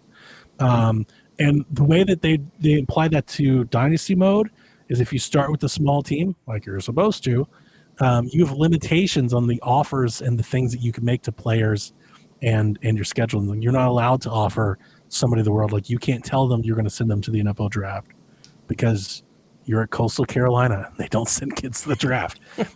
Stuff like that. So there just seems to be a lot of thought and effort put into this thing. And I'm eager to see gameplay. I want to see these mechanics. The passing mechanic worries me because I've seen a few football games go to this. Madden tried to do this a couple years ago, and I hated it. And there's that new arcade football game that came on Switch. It also has that push to throw the ball meter thing. I didn't like that either. So I don't know. Bring back the passing cones. I like passing cones. Amazon Games has announced a publishing deal with Maverick Games for a new driving game. Maverick Games was started by the Forza Horizon developers. They left Playground and they started their own thing, and now Amazon's giving them a bunch of money to make, guess what? An open world Horizon clone, probably. An open world driving game. Well, is this for Luna? Like all the other Amazon games, they don't shit can it. That's true. Nathan, Amazon is publishing the next Tomb Raider game, so they're doing the multi-platform development. They're more of a third-party publisher. I'm sure it'll be on Luna, but they're not making exclusive Luna games. Not at that level, anyway. I don't think that'd be crazy if they made a whole damn Tomb Raider game for Luna. Yeah, that'd be insane. I would expect people to be just as angry as they were when Phil made it exclusive. So some rumors before we get to the Root Day segment. 2K looks like they might be getting in on the football fund, and by football I mean soccer. Football. It looks like they have agreed. This report came from an outlet that I don't have a whole lot of credibility in, and I haven't seen a lot of people confirm it. So I'm putting in the rumors, but it looks like 2K may have secured the FIFA IP. So they might be making like a 2K FIFA 2K something, which does pose an interesting dilemma, because we talked about this with Sean like 2 years ago, Dev. Dev was like, or Sean made the claim that he didn't think a lot of people would transition from FIFA to EA Football Club. And is a good premise, but I didn't think that premise held much water because there wasn't anything else to buy. Right. It was just Football Club. There's no Pro Evo. There's only one soccer game on the shelf. Like, you're going to buy that one. It's the one that has, whoever, on the cover. It will be interesting, though, if there is a day and time where there's two boxes on the shelf and one of them is called FIFA, and it's not the FIFA one that you think was FIFA. I think that's an actual dilemma. I could see a lot of people just being like, oh, yeah, I like FIFA, and just buying that. Yeah. They don't know the difference. I think that's a legit claim that they don't know the difference. I'd buy the one with Roy Kent on the box. I'm sorry? I would buy the one with Roy Kent on the box. He's here. He's there. He's everywhere. True. Who? So it's the TV show. But yeah, so I don't know. We'll see. The original source said that they just got into it, so I think this might be a thing that they're trying to get out before World Cup. So it's a couple years away, and we'll see. I'm all for more competition in sports games. I wish we had more of it. So I think this is great. Speaking of studios, a new studio, 100 Star, the studio that was founded by Rocksteady co-founders, has signed a deal with Xbox Game Studios to develop a AAA standard single-player action-adventure game in Unreal 5. Okay. Cool. So, also years away from now. So it'll be on everything, because there won't be an Xbox by then. So do you think it was more cost-effective for them to do this type of deal than repurpose one of those studios that they just recently closed? Probably. I mean, that's something to think about, right? Like, they just closed Tango and Arcane Austin, and now they've signed deals, and they've done this with other studios too, but they just recently signed this deal. You do wonder if it is do they look at it as a better allocation of their resources, maybe not the long-term commitment, and or do they look at it as, we don't have faith that Tango or Austin can deliver a game like this? Are they looking at maybe this 100 Star Studios with their background, maybe they can deliver a game that has significant more reach than Redfall or Ghostwire Tokyo did? So you go with the studio that's never created a game on its own versus Tango that can deliver hits. Yeah, We don't need to rehash that. I mean, it's interesting you put the word hit on it. I love Tango's work, but I don't know, so you could call them hits. I mean, what is a hit? People like it. It's a hit. It's a hit to somebody. Yeah, but But like IGN liked it doesn't mean it's sold. I mean, nothing from Xbox sales, so it's all on Game Pass. Obviously, I would prefer Tango to stick. Tango makes games that I'm into. But like, if you're telling me that we've got Rocksteady's co-founders and they're building a studio to make I'll just put in quote, a Rocksteady-like game, obviously a game like that probably has a lot more promise than Hi-Fi Rush 2. Maybe. Not trying to defend Xbox. I think that's a logical leap to make. Could take a bajillion years. Could also never come out. Could be scalebound, could be canceled. Yeah, I'm exactly. with you. I'm 100%. I don't know about this one. Release a game first before I give you any It sounds money. very Xbox. I do think they would probably, if Phil Spencer wasn't a thing, Xbox would rather contract and pay for projects as opposed to own and develop teams and studios and keep that ongoing thing. That's been the issue with Halo. That's why for 20 years they didn't have any studios, because they just bought games. Yep. Gears wasn't even them. That wasn't there. They had to buy Gears, just like they had to buy Halo. Like, to me, this feels like Microsoft's way of doing business. And to your point, maybe they're getting back to that, as opposed to, no, we need to foster and develop and, maybe get back to something. I don't fucking know. Yeah, I don't know. We talked about Resident Evil rumors, so I threw this in here because Dusk Golem touched up on his original rumors. He says that the Resident Evil 9 has been delayed from what he was previously told, and says that there are remakes of both Resident Evil 0 and Code Veronica in the works. So, yeah, be on the lookout for that from Capcom in the future. All right. All right, Rude Days. It's your time to shine, sir.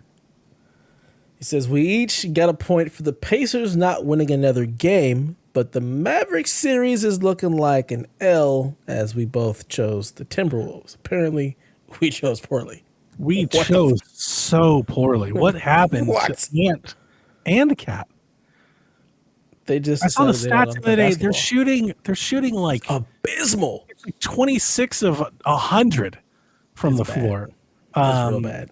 The Ringer podcast said that Kyrie and Luka had made it was something. No, I think it was Windhorse. Windhorse is really into advanced stats, and they said I think it was over 4 games at the time. They said that Luka and Kyrie had made 75 more threes than Cat and Ant had. Jesus Christ! And they're like, well, there's the series. You can't win like that. It's ridiculous. I don't know what in the hell happened. I was going to ask you. I think the answer is just that Minnesota has suddenly played very poorly, and that's not surprising because they've been hit and miss all fucking season long. Mm-hmm.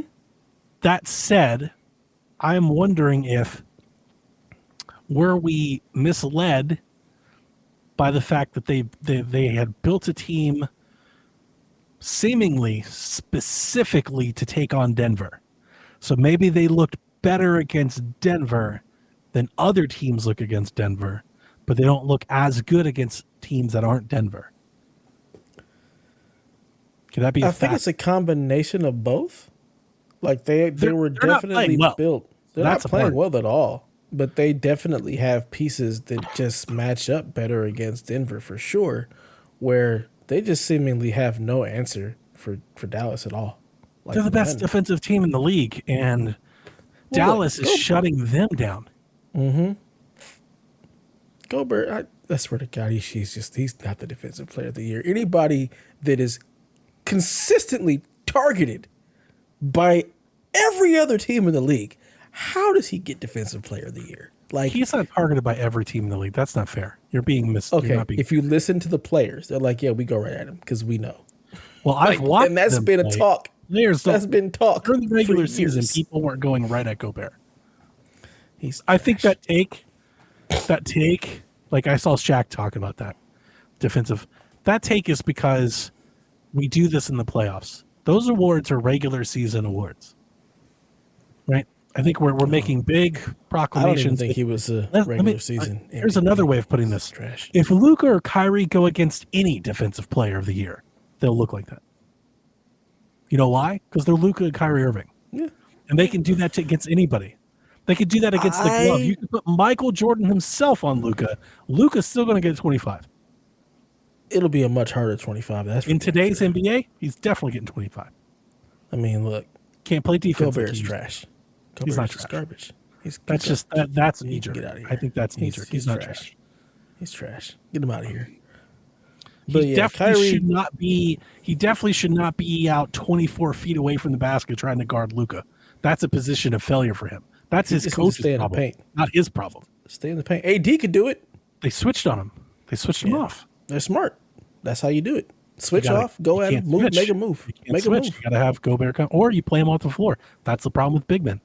They can't stick him if you're going to do that. So you take him off the floor.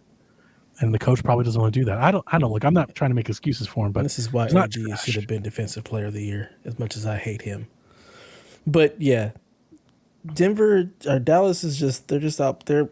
They're hitting the shots they're supposed to make. They're doing what they're supposed to do, and the Timberwolves just aren't. Yeah, hard defense. Yeah, Kyrie's something he never did in Cleveland. We're ready to go. It's weird how he's okay. He's okay being Robin here. He's like, I'm just gonna be Robin. I'm gonna be the best damn Robin there ever was. I think that's a couple things. I definitely think it's his trials and tribulations over the years catching up to him. That's mature. That's maturing. Mm-hmm. I also think that's because it's Luka. It's easy to be Robin to Luka. Like you can think you're Batman, and then you come to Luka, and you're like, well, I'll be 1B. Let him be 1A, and I'll be 1B. It's him understanding and knowing what he has in Luka, the maturity, and him also being able to instill. It's Boston. It's Brooklyn. It's a lot. I think Kyrie's just in a good place at the moment, and we're seeing what a good solid-headed Kyrie is capable of. Yeah, and he's one of the best. He's incredible. Yeah, I still think this has more to say about Minnie than Dallas. I do too. They're probably also a little bit more fatigued. I picked Denver over Dallas. Yeah. Would you or would you not? I would have, yeah. Because I feel like outside of Joker would have Kyrie destroyed and Luka, Dallas. Yeah, they don't. I'm wondering, that's where I keep coming back to. I'm like, was I just maybe misled just because Minnesota is such a good matchup for Denver? They match up so well at so many positions that maybe I thought they were better, right? Maybe they were better than they were just because they were a good matchup. But we'll never know. Not trying to take anything away from the Mavs. Cavs for Mavs. If they get through, I'll be rooting for them. Yeah, and it's not like the games are that far. It's not like it's blowouts either. No, it's close. The games have been crunch relatively time close. Mm-hmm. Who do you have faith in? That's on Ant. The team that has veterans, they've got Ant. 2 veteran players. That's on 8 for 23 Ant. Mm-hmm. So you got to be better than that. You can't be Mr. Hero, Mr. Olympics, Mr. All that if you're going to go 8 for 23. I think part of that is the fact that both Luka and Kyrie have been here before. Yeah, this is the furthest Ant and Cat have ever gotten. Everybody goes through this. Mm-hmm. So, yeah, we're probably going to lose that point. So right now the score is Donnie with a runaway 30. Me 23, Delvin and friends 23. And apparently my favorite, the mid-season tournament spectacular, we're all tied at 1. So right now, the final week of the Devin mid-season tournament spectacular, who you got in the finals? 1 point for the winner, 1 point for the correct number of games, and 1 point if you guess the NBA Finals MVP. He says he assumes it's going to be Dallas versus Boston, but if you think the Wolves can change history, knock yourself out. Who you got, Nathan? I'm gonna go with side with Rudays on this one and just follow his lead. So that means Delvin gets no points. Because if you ain't picking nothing, Delvin and friends get nothing. Well, That's true. okay. So who's in contention? Boston or Dallas? Boston, and Minnesota. You got to pick between Minnesota and Dallas to go to the finals against Between Boston and Dallas. Yeah. So I said Boston points and here. Boston Okay. and Dallas. I want to go Boston and Dallas. Okay. All right. And then how many games is the series? So the total maximum games is 7, right? Correct. Mhm. So I say maybe run it out to 6 games. Okay. And who's winning? So you got Boston in 6, I put Boston. Yeah, Boston in 6, and let's go then Boston. who's the MVP finals is Tatum. MVP?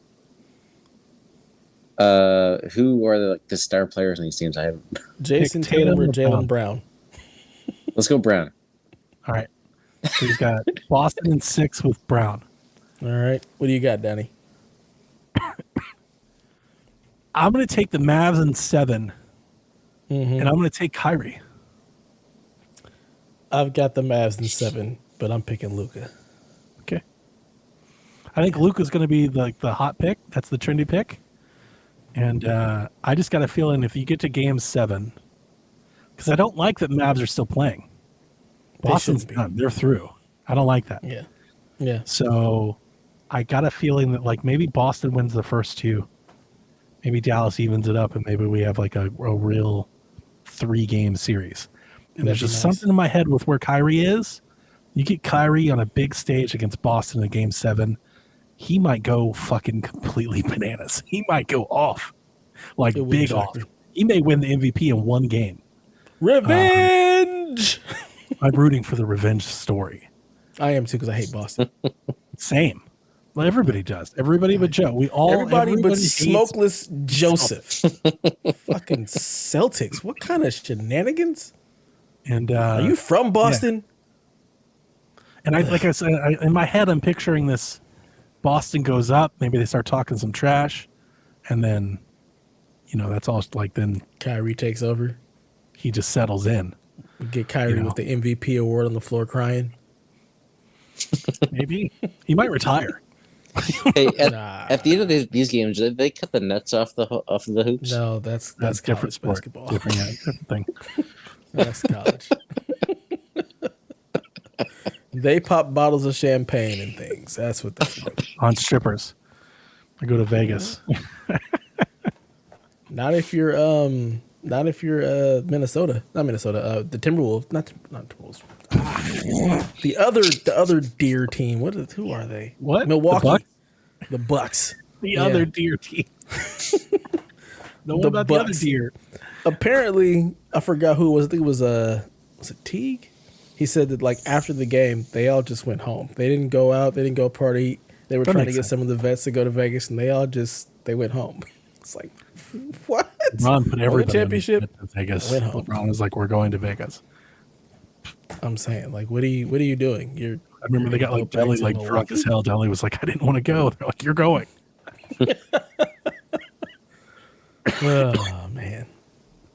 So yeah, there it is. I pray to God that Boston loses. In fact, I hope all of them have like turf toe or something. Like they all get injured. Rooting for injuries. I'm rooting for injuries for Boston. Well, I heard if Kristaps comes back, that'd be a problem. He's a big X factor out there looming. He ain't coming back. And if he does, he's tired. He's not in game shape. He's been out for so long. He's just rusty. He's nothing. He's got nothing. It's no factor at all. Let's go Dallas. Because Minnesota, Gas you Mavs. failed me. You failed me, Mal. You failed me altogether. Minnesota. Ugh. We All believe. right. It's question time. We've only got a couple because the 7 didn't all write in this week. So Yeah, nobody read in. it is what it is. We miss Delvin. Yeah, we need Delvin. Delvin, you got to tweet out questions. Even when you're not going to be here, just tweet because people seem to respond to you. All right? Oh, my God. Joe, your dad was a diehard Lakers fan, and I feel like you're from L.A. You're from the West Coast. Picked the and Lakers. you and he decided to root for Boston just to spite your dad? Man. There's some issues And you stuck there. with it. You stuck with it all this time. That's what's even worse. Damn. As much as I love Larry Bird, still can't root for Boston. Can't do it. Can't do it. All right. TPR says, which video game protagonist is most likely to be president and why? I feel like The Rock is in a video game somewhere, so I'm just going to go with The Rock. Just, there you go. He's the president. Like, because he's The Rock as in the person that we know as The Rock, or the person that he was in the game? Both. Good question. Yeah, I mean, he's not Dwayne Johnson in the game. He's The Rock. So, like, it would be The Rock as president. Yeah. Yeah. Which is par for the course based on recent current events. Like this shit makes sense. Exactly. I was going to say Price. Who's Price? Call of Duty.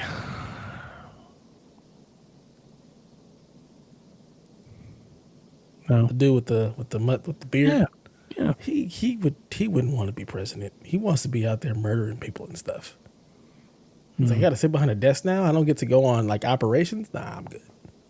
Yeah, I don't really have good political candidates. What am I supposed to say, Mario or some shit? Like I don't really know how to answer this question. Yeah, Samus Aran for president. Let's go. That's weird. Is it? Yeah. Is it anywhere than Trump?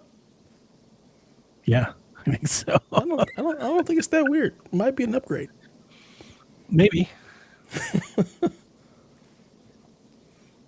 Isabel from Animal Crossing. There we go. That's the precedent we need. Tom from Gears of War for president. Yeah. Yeah. My tomatoes. Yeah, I don't know. Like the only protagonists that really come to mind don't even make sense. Yeah, because that's actually because most of what I play is like the car games, right? So it's at Forza.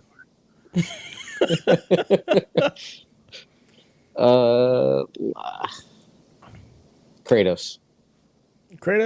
Oh goodness. Let's go. Boy. He'll put an end to these petty conflicts. Sackboy for president. Absolutely not. Absolutely. Next what year about be asking Astrobot? For Astrobot as his running mate. That's it. Out of here. Sackboy and Astro. Ticket we can all get behind. No, it's not. Yes, we can. Everybody needs to chill the fuck out. I'm voting against that. Wholeheartedly. I'm running smear campaigns and everything. Jesus. Astrobot was doing lines of coke. Don't have enough of this? I'm just saying. Don't have enough of this. You want more. That's how I feel. Yeah. If you're putting Astrobot and Sackboy up there, absolutely. I'm against it all. I'm against all of that. No. Actually, though, I think Joel from The Last of Us would probably be a pretty good president. What? Yeah. He's out here cold-blooded murdering everybody. I don't know. I mean, he sees with the world for what it is and has to take things into his own hands sometimes. He knows the way you want to go, but may not be the best way. He's just selfish. It has nothing to do with the world being better. He's just selfish. He's just out here for him. Perfectly qualified for the job is what you're saying. Exactly. He's a politician. Oh, no. Commander Shepard. Yeah, that's a good point. Shepard. I'd take Shepard. Commander Shepard, male version, and female version as the running mates. Be co-presidents. I have to take your word for it. I've never played any of those games any longer than like 3 hours. So, same. I believe you. And Nathan, we trust. Kyle the Pug says, fuck you, Kyle the Pug. Last Sunday, I was watching the Eddie Guerrero documentary, and his story almost made me cry. Whose WWE documentary has been your favorite to see, and why? Donnie, this question is just for you. Nathan, what's your favorite WWE documentary? So the only one I haven't watched one, but like they get the meme from the guy when he talks like the Vince McMahon thing when he's talking about like, don't ask him the question. Is that from a documentary? So there's a whole meme going around where like there's like, when I asked my dad about what it's like back in the day, he's like crying and he's like, no, it's like that kind of thing. Yeah, Andre the Giant. Okay. But that's the only thing I've seen. For that meme is they asked him about Andre, and they were like, "How special was Andre the Giant?" and he got choked up when trying to answer and starts crying and then cuts the film. So it's a great meme. That meme is fantastic. That's the closest I've ever been to a documentary from wrestling. That'd be about as close as I got as well. The documentaries that you watch, Kyle the Pug, are fun, but they are just kind of like lookovers of what kind of kayfabe. It usually goes into some off screen, but it's usually just kayfabe, like their characters. My favorite wrestling documentary is Bret Hart's Wrestling with Shadows, for sure. And for anybody that's not a wrestling fan or have never like been into wrestling, I think that's the easiest one to recommend. So if either of you were interested, Nathan or Dev, I think that'd be one you would like to. Bret Hart's Wrestling with Shadows is incredible because do you guys know what happened to Bret Hart in WWE? All I know is the Canadian or Montreal screw job or whatever. Yeah. That's all I know. Do you know about it? Do you know what that was? I just know he was supposed to win and he didn't because at the, I guess the last minute Correct. They gave it to Shawn Michaels. Nathan, there's this infamous moment in wrestling history called the Montreal Screwjob. Bret Hart was probably the greatest wrestler on the planet at the time. His contract was up, and he wanted a big raise from WWE, and at the time they were on the ropes, and they said they couldn't do it. So WCW offered a lot more money, and he said, if you can't match it, I'm going to go WCW. And they're like, we can't match it. So he's on his way out of the company, but he's the champion. And WWE wants him to drop the belt to Shawn Michaels, but they don't like each other. So Bret Hart goes, yeah, I'm not going to do that. What will happen is I will just leave as champion and I'll vacate the title. And you can just give it to whoever you want. Well, Vince McMahon didn't want that to happen. And there's like a lot of history here as to why that didn't happen. There's cases of other people leaving with belts and stuff that he didn't want to have happen.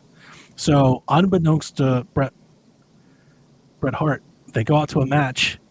Shawn Michaels gets him in a hold, and they just ring the bell and stun everybody, like a whole stadium of people. It's filmed, it's documented.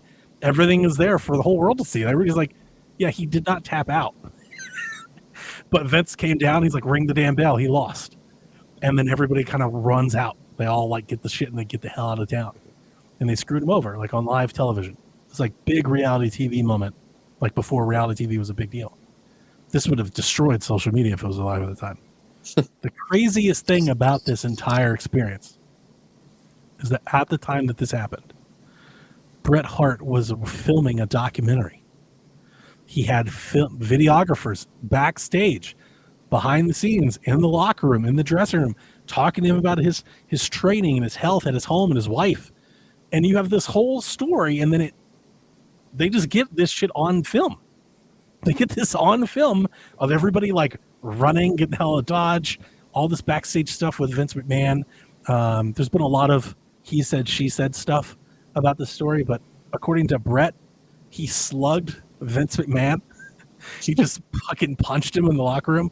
You don't get to see the punch, but you do get to see a very wobbly Vince McMahon holding his eye, walking down the hallway. Vince McMahon has sworn that has never happened. I think Bret Hart just fucking clocked Vince McMahon over this. And you get to see a lot of like Shawn Michaels, and like he was part of this kind of screw job. And for years he was like, I had no idea. He totally knew. And this documentary is very revealing in that regard. And it's one of the very few glimpses we get to see of like live behind the veil inner workings of wrestling. And it happened to be at like its most controversial time. And it's very like crazy in the moment that this ever happened. And that it was documented then above all other things. So it's very entertaining. The other one that's really good is called Beyond the Mat. And that follows like Mick Foley and Terry Funk and stuff. And it's more about like life as a wrestler and not so much the wrestling. And you really see like the brutality and the physical like weight of being a wrestler and what that does to you and what it does to your family. And I believe in the Beyond the Mat, they have, everybody's seen the imagery of like Mick Foley being thrown off the cage, right? Mm-hmm. So they're backstage that, and you see like the staples, and you see like the tooth that went through his sinus into his nose and stuff. Like you see it, So that's another really good revealing documentary, and those are both great documentaries to watch to learn about like the ins and outs of wrestling, especially backstage, which we don't get a lot to see yet. And that'd be my answer. That'd be my offers to both of you. And I say both of you as Nathan just, I'm assuming his connection or whatever just got severed. Yeah, so sounds like it. They're like, you are using way too much of your internet. Yeah, hotel you just like booted. No. Chaffee said Dark Side of the Ring. I've always seen like good. those pop up, but I've just never watched them. They're very good. They're more theatrical. So they're very I'd call them captivating, but like almost infamous. They're about infamous stories. I mean, that's why it's called Dark Side of the Ring. They are funny. There are some hilarious ones, man.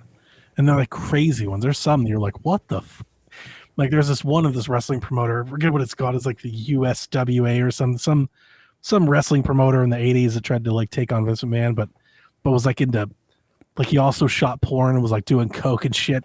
And like Jesus. I think he cut off one of his wrestlers' fingers or something. Like it's insane. Totally 80s. Yeah, it's very Springer, but wrestling. Dark Side of the Ring. Cool. John 32 says E3 is here. If you could only pick one rumor to be true, which would it be?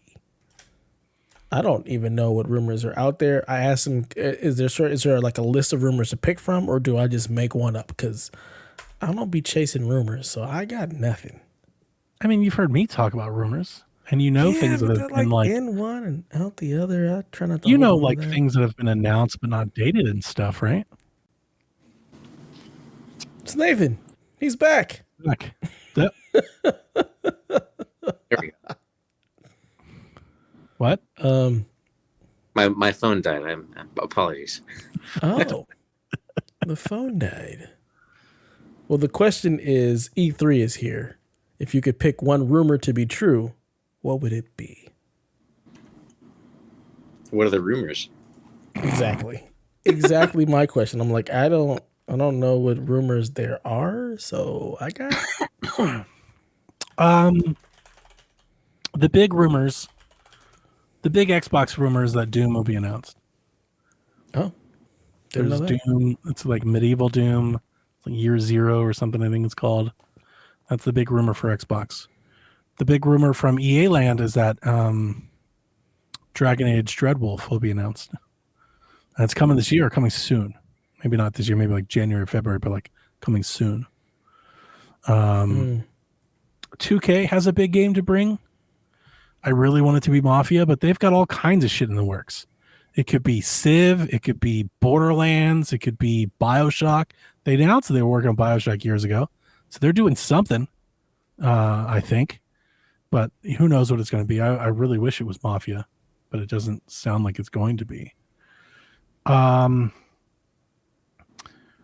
Ubisoft's an interesting one. I don't know what, like, they have Far Cry games in the works. We know that. They could announce a new Far Cry. I don't know if they will, but they could. We know that we'll see Assassin's Creed Shadows. We know that they'll probably talk about their live service things. What we don't know is if they have something else to bring. Is there a Rayman? Is there some other game? Is there, any of their other things to do? I don't know. I don't know what they're doing. Yeah, I can't think of anything. Like the Doom thing would be something that I remember hearing that, but completely forgot about it because I'm not playing Doom. Yeah, like I can't think of anything that I've heard where I was like, ooh, that might be something I'm interested in. So most of it I just end up forgetting because it's not something that I'm terribly interested in. So I can't think of any particular rumors. Capcom, Monster Hunter, that's out there. Ugh. Might see that tomorrow. It's possible. The rumor I want to be true is that Knights of the Old Republic is indeed not dead. Oh, that's definitely dead. EA also has Skate, and then aren't they doing the Iron Man game? There's an Iron Man game in the works. I thought it was EA. They're not the Anthem people, but I think it's EA. I think they're doing Iron Man. Yeah, Anthem was BioWare, so definitely not them. That's right. Hang on, Iron Man video game. I thought it was EA. Marvel Entertainment and Motive Studio team up for an Iron Man video game. That was some time ago when this was like unveiled. So maybe it's time to see it, even if it's not coming out soon. Maybe there's like a teaser, like we typically get a trailer for a game, especially a game of that magnitude. We'll get a teaser a year or two in advance of it actually releasing. So I could see them being like, Jeff Keighley being like, and take a look at the upcoming Iron Man game. And we just get like a brief, even a cinematic of what it could be. Because there's that Black Panther game. We got a cinematic for it, earlier. Was it last year? Was that last year? This year. I think that was this year. Yeah, I think it was this year. So like something like that for the Iron Man game, I think could be a thing. Yeah. Sadly, of all of the things I just read off, the one that I want the most is fucking Wind Waker to be ported to Switch. On the Nintendo front, it could be anything. Metroid Prime is seemingly still out there. There's Zelda ports.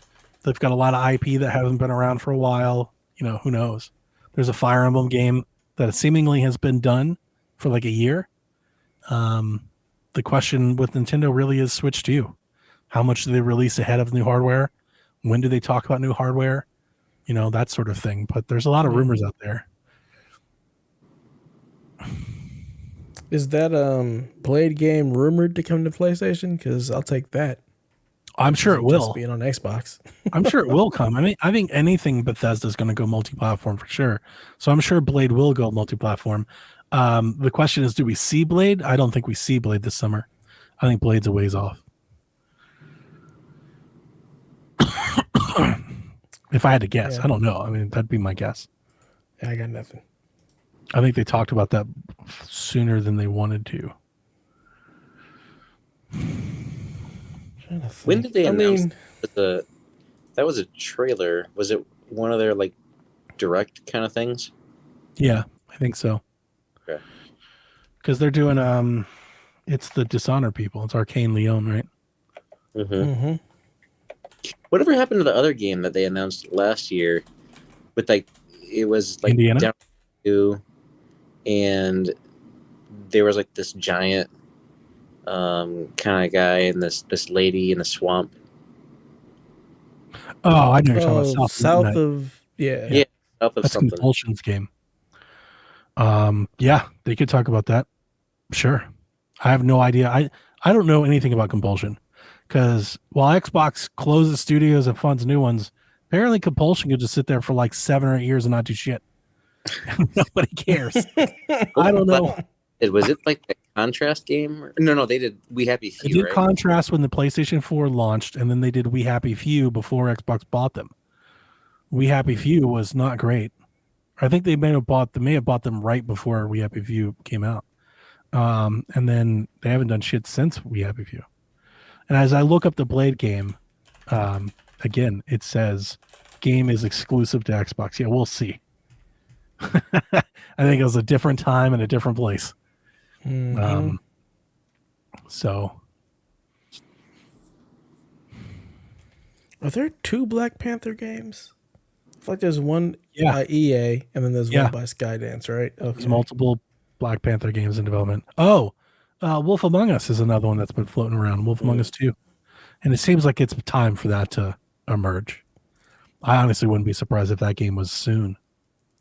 I don't think that's going to live up to the hype, though. Definitely not. Everything. I think any game like that, when you lose developers, it's like I feel the same way about Fable. Fable will never be what Fable fans want Fable to be. You know why? Because it's not Fable. It's not Lionhead. It's not the same thing. Right? Even if they try to make it the same thing, it's going to be different. And that alone will probably upset people. And I feel the same way about The Wolf Among Us 2. As much as they want to be Telltale, it's not. It's not Telltale people. It's not the same development. It's a different time and place. So I wouldn't be surprised if that bothers some folks. Mm. I don't know if Castlevania is a thing that's currently being rumored, but I brought it up last week. I'll bring it up again. Konami seemingly is like all in on games again. They're making Metal Gear and they've made a bunch of other shit. It's time for Castlevania to show something. I'm still shocked that like we have lived in like this Metroidvania renaissance the last 5 or 6 years and we don't have a Castlevania game. But they did put Castlevania in Dead Cells, right? They got Dead Cells DLC. And I do see that as probably them kind of getting people used to the franchise. Like, I wouldn't be surprised at all if somebody announced a Castlevania game. But I really want to know. Go ahead. I'm sorry, Devin. The other Ubisoft game I was looking for was Outlaws. They've got that too. So there's Outlaws and Shadows, which we know. We've got Assassin's Creed and Star Wars. They're coming this year. The question is, do they have anything else coming this year? Or Far Cry or Splinter Cell or whatever else they're doing? Is that 20? Probably a Rabbids game. It's probably time for a Rabbids game again. Did they just have one last year? They had Mario Rabbids 2 last year. I do think it was early last year, and it didn't sell very well. So I think it's too soon for one of those. But they could have a different Rabbit. Like I'm with you, Nathan. I want it to be Rayman. Like that idea of a smaller project, but make it Rayman and put it on everything and sell some copies of something. Like they're not going to do their UbiArt games anymore. But like not every game that they have to do. Well, I say this, and I know it's not the case. I don't want everything they do to be a live service game. It'd be nice if they could make like one small game a year, like just get back to like do that. Because Shadows and Outlaws are going to be huge. Honestly, their show might just be Shadows and Outlaws. I know it won't be, but like that could be the brunt of their show. That could be the big part of their show. When was the last Ghost Recon game? That's been a while, right? There is a Ghost Recon in the works. They announced one several years ago. Remember, I brought this up before. Or no, I'm sorry, not Ghost Recon. I'm thinking Splinter Cell. They have a Splinter Cell game in the works. But Ghost Recon, I don't know about. Was it the one that that dropped during the pandemic that was really bad? Breakpoint was the last one, and it just flopped. Yeah, I don't think it did. And it's because they were scared because like that got eternally delayed because of the pandemic, because their game was about a game in the pandemic. That's terrible timing. They had a lot of games about pandemics. Because between that and Division, it's just pandemics everywhere. It's true. And did you see last week was like Watch Dogs 10th anniversary or something like that? Yeah. I posted. Yeah, I was like, damn. Made me kind of want to play Watch Dogs. Maybe I should give that game another try one day. Watch Dogs 2. It's a fantastic game. There are several games that, years apart, different time, different place, I've found new liking to. I have no idea if Watch Dogs could be one of those games, but I might try it one more time. Yeah. The only rumor that I can think of that I would love to just say is true is the oft-rumored Metal Gear Solid remake by Blue Point. Make that true. That's happening. Make that true. Bloodborne, maybe. I don't care about Bloodborne. Hope it never comes. No Bloodborne. No soup for you. I'm trying to think. I don't know what the other big publishers might have up their sleeve. Square, Atlas has their Metaphor game. They could do Persona. They're working on Persona. I think it's maybe too early, but like maybe they lift the veil on Persona 6. It's possible. I feel like every year there's some new Persona game that comes out that's a remake of some other. Because they've re-released and remastered them, so many of them, yeah. Because we have Persona 5, then Persona 5 Deluxe, and Persona 5 Strikers, and then the chibi Golden, Persona 5 Dancing All Night, Persona. Yeah. Like, how many different ways can we spin Persona 5? Jesus Christ. Yeah. It's ridiculous. So, yeah, it should be fun. I think this year is going to be better than maybe people think. I've been saying that all year. I still think that. I think by the end of the year, we're going to be like, man, there was a lot of games this year. And I think this little event, this little week that we're about to have, I think it's gonna feel more like the old E3 than we felt in like years. It's not gonna feel the same, but I think it's gonna feel more like that than we've had since 4 or 5, 6 years maybe. It's been a while since we've had like an E3 feeling. I think we might get close to that this time, just because it's all going to be so condensed. It's going to be like every day we're going to be waking up to brand new game announcements and new trailers and stuff for a week. That's going to be exciting again. But I also think a lot of it's just going to be games that have been announced that haven't been dated. I think is a lot of it. We're going to get games that we knew were in the works, but we either haven't seen them yet or we have no idea when they're releasing, and we're just going to get new trailers for the release dates.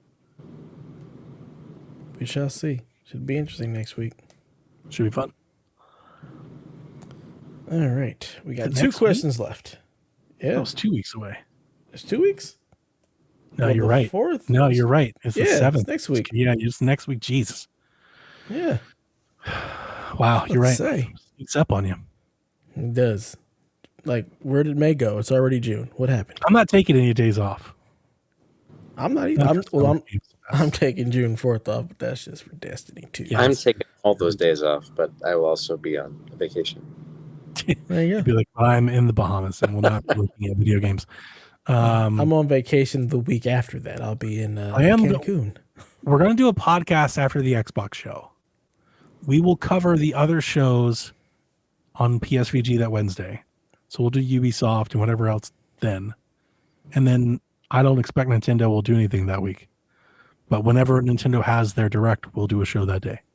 And that's really our coverage. Who was we? You and Sean doing the Xbox show? Probably.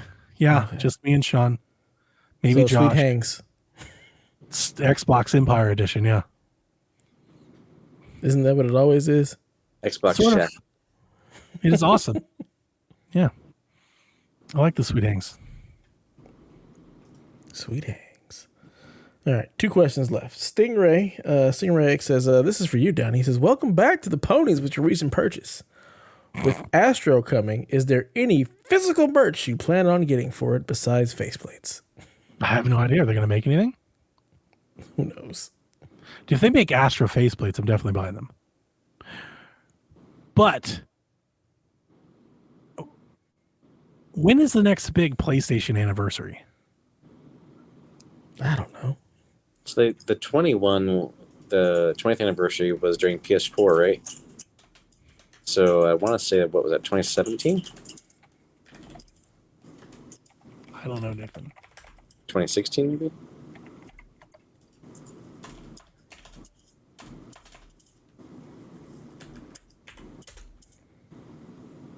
So the 25th anniversary was the 2019. So we're a ways off.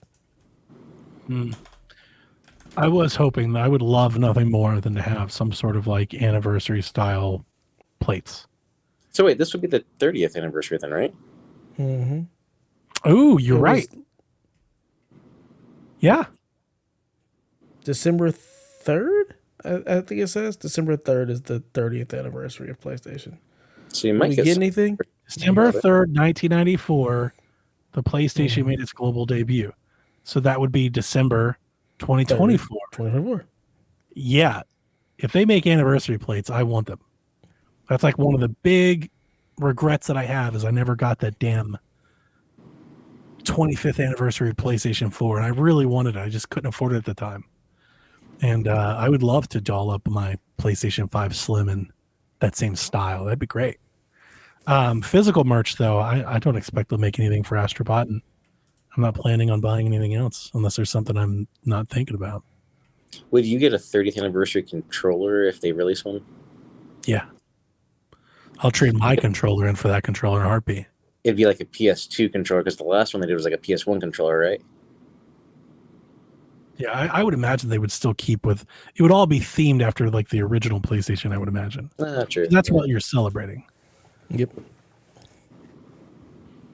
And that's my favorite style, the gray with the pastel color, symbols and stuff like that would be, that's the go tier for me. Hey, did you guys see that the original developer of the PlayStation controller revealed what the symbols meant? I did not see anything like that. Mm-mm.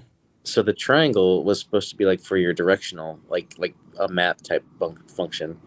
The square was supposed to be able to access document type things, or inventories or menus. The X was supposed to be no, whatever, was supposed to be no or cancel, and then the circle or whatever you want to call it is supposed to be like the yes kind of buttons. And that makes sense because a lot of their old everything is menus and UI was forward. circle, circle and X. Yep. Which I hate when you emulate today. You're like, oh my god, forgot about this. But yeah. Sweet. Final question of the night comes from good old Yarden. He says, has Holst already failed us by not announcing all PlayStation games day and date on PC? Thanks, Yarden. Absolutely not. No. People want them to do what Xbox has done, but then you look at Xbox, you can be like, why the hell would anybody do that?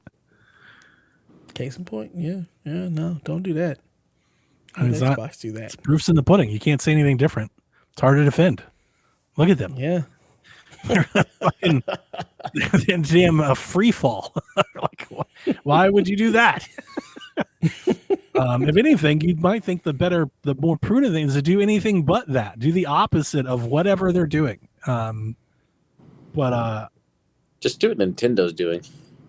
That's essentially what PlayStation is doing. Yeah, exactly what they're doing. They're actually doing some PC stuff. Like that's Nintendo is super isolated. Like no, we're not doing any of that. You come here. You come here. That's it. An app to buy games on your phone. Fuck that. However, if you want to have to talk to your friends, all that, we can do that. That shit don't work either. Like like they're in their own little space. It's. I don't think this is like a monumentous opinion or anything like that. But I was thinking about it. We talked about last week about like this rumored console, this strategy, this idea, because I don't even think we have no idea if this is even fucking true. Mm-hmm. But this idea that's been bandied around that they would make a console that is like a PC. It's like a PC for your living room, for your TV. It's a PC for console gamers, I guess is the best way of putting it. I've heard this all before. This was called the Xbox. So that's actually exactly where I was going to go with that. You do wonder, Xbox got into gaming because the gaming space that was happening on PC was so different than console, and they wanted to bring that to console, so they made a box for it. And they've been true innovators in the space. Everybody has adapted and adopted either similar or like things that Xbox has done. But you look back, I don't speak for other people. I look back on the almost 30 years of this with him, right? And you just wonder, like, with everybody picking and choosing the best parts of them and what they did, what they've given to this industry, is there really a need or a space for them anymore? Because there are multiple consoles that are like PCs for your TV now, and we have a live and we have on, like online multiplayer and stuff. And like, I'm just wondering if like, for all the business stuff, right? For all the marketing and for Don Matrick and all the things that we point to, I wonder if like at the end of the day, how much of that might be the culprit here? Is that like they had an innovative thing that they peddled at the time that got people in, but then as other people adopted that, people just went back to the things that they liked because they started doing the things that Xbox did, and now there's just not a whole lot of interest in having like that third pillar, that third brand, that third console. Like, could that be the issue here? Because Xbox has done all kinds of things. They have bought games, they've bought publishers, they've given games away, they've made subscriptions for games, they've tried to give away entire libraries. Like, they have, at a macro level, since Phil Spencer has taken over, I think Xbox has done everything they can to give anybody that had a question about Xbox a reason to have an Xbox. And the answer is that people haven't. People, and we're talking globally, right? Mm-hmm. Industry-wide. People just aren't. It's like they're just not interested. And not to turn this into another philosophical debate on the future of Xbox, but I'm wondering, there's part of me that goes back to like that handheld idea. Mm-hmm. Maybe there's something there for them there because they can't enter a space and give it something that nobody else is giving it. When you look at like what the Steam Deck has done, and when you look at what the Ally does and stuff, like I definitely could see Xbox getting in there and being like, yeah, but this is how it should be, right? Which is kind of what they did with the Xbox. But yeah, just getting back to my original point, I'm sitting and starting to wonder that with Xbox is like they brought the PC to the living room, and then so did everybody else, and now like maybe it's a good time for them to bow out of this a little bit and just make games and services. It's like, yeah, we made our mark here, and you're all better for it. But clearly the market doesn't want us to continue. I mean, you bought enough different studios to where you kind of have to exist in some shape or form, and maybe it is just as a third party publisher. Yeah, they're not going anywhere. I don't see that as any problem. But like, I kind of do understand. There's a lot of different perspectives, and depending on which shoes you're in, you can see it different ways, right?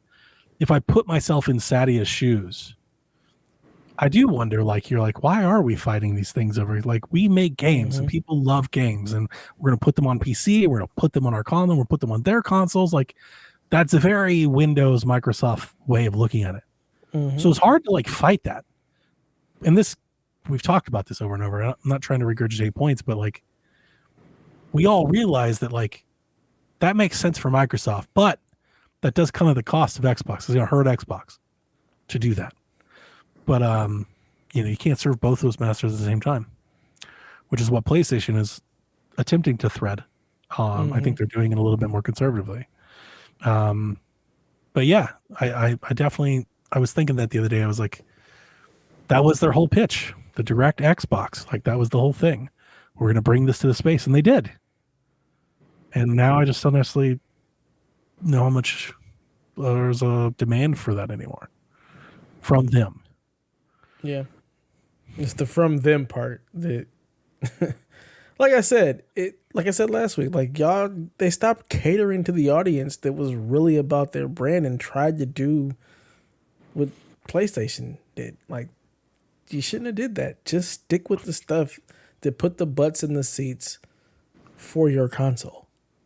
Like, you don't need JRPGs. You don't need Tomb Raider. Like, people were there for the other stuff. The only downside is that when they did do that and they played that game, right, and I'll just pull like the Tomb Raider example, they got lambasted for that. You know, like, people hated that. But like, that's what got them there. Like, what got them, like, the 360 generation, they did that shit with Call of Duty, and they did it with Elder Scrolls, and they did it with Grand Theft Auto. If they came out right now and was like, we gave Rockstar $10 billion and GTA 6 is exclusive, people would fucking lose their mind. They'd be so angry. I don't think that would be the same if it was the opposite way around. Again, no, it's because it's the popularity vote. Like, it's like what is it? Well, I didn't mean like history belongs to the victors. Those things. Like, well, that's what you say. Do the things cater to your like they did cater to your base, like the original base, like not buying Tomb Raider because nobody wanted that. Like, I'm saying, like the Halo, the Gears, the stuff like that. Base that they did buy a lot of exclusives. Yeah, so go get more. Should have kept with Mass Effect. You know what I'm saying? Keep the Mass Effect stuff. Keep the Halos going. Keep all of that stuff that you know your audience was there. Basically. Yeah, buy minus EA, the sports part. Minus the sports part. Not Bethesda. Basically. Okay. Yeah, I don't think it's going to happen, but yeah. It's not. It's too late now. It's over for Nathan, you're here. We're about to leave. I'd love to hear your thoughts. There's been a lot of things said around Xbox lately. How are you feeling? What's your state of the Xbox empire right now? Because I think the state's pretty shit at the moment, to be honest with you. It is shaky at best, right? I mean, there's not a lot of great things happening over there with the messaging that they have, the opportunities, and you know they're always fumbling the ball. It seems to be this, you know, you're making your way down the field, to use an analogy, right? And they're fumbling the ball when they get to the 20-yard line or whatever, and they just can't get it home. But like you said, Donnie, like, you think about Xbox when they first came on the scene, they brought the Ethernet port, right? They brought the hard drive, which was, you know, the next step in gaming. Then they brought achievements and Xbox Live, and which was the next step of gaming, which is everybody else emulated. But you think about it, what do they need to bring to this space to stay notable, to stay, you know, relevant? the only next frontier in my mind is really kind of mastering the cloud frontier and understanding how to really harness that, and probably even just move away from consoles altogether.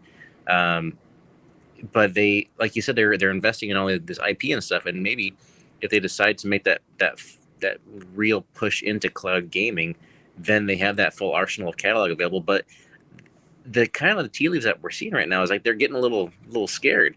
They don't want to stay to the course of the original path, which, I mean, honestly, the original Xbox One path with when they announced that's where we're at now. They just announced it too early. They were trying to innovate too soon. They just need to get better with being able to read what the market can bear and showing people what the possibilities are. The reason, but they continue to do that. The reason that they're always first and they always are too soon on things, they're trying to make up market position. They're trying to be first so they can capture something. But what has turned out over and over and over again is that they take the brunt of being first and then pave the way for everybody else to do it. Mm-hmm. This has happened 3 or 4 times over the last 15 years. So they spot the hole, they cover it, and everybody else walks over them, right? So that's the part where I hate saying it because I honestly do not want this to be the case. But I'm starting to come around to the idea that I think it might be best for everybody involved if they just go third party. I think they might have wider adoption. There might be more I was trying to think of the word. There's more like upgrowth for services for like GamePass and things like that. They might make more money. There's more revenue. But outside of the financial things, it's actually, my point has nothing to do with financials at all. My point just has to do with the gaming industry, putting their arms around and welcoming the Xbox brand. I think if they maybe step out of that, maybe they will have that opportunity. Because right now, I honestly feel like whatever they say or do is just going to be met with criticism. The reality is, outside of America, nobody likes Xbox. That's just the truth of the matter. Well, that's not true. In Latin America, it's pretty popular. Yeah, that's true. They do have their space, and I do wonder if it was just third party, day and date, everything's everywhere, everybody Game Pass for everybody. If they start pitching that, I do think you win people over. They're like, okay, Call of Duty, it's different because we don't hold third parties to that same standard and that same ethos. Like when you're a hardware publisher, we have expectations. The global right? Nobody gives a shit about EA or Ubisoft or nobody thinks of them like that at all. And I think Xbox fits right nicely in right next to them. I gotta wonder if if Microsoft does go third party and they have Game Pass, are we gonna treat it like we treat Ubisoft Plus and EA Play?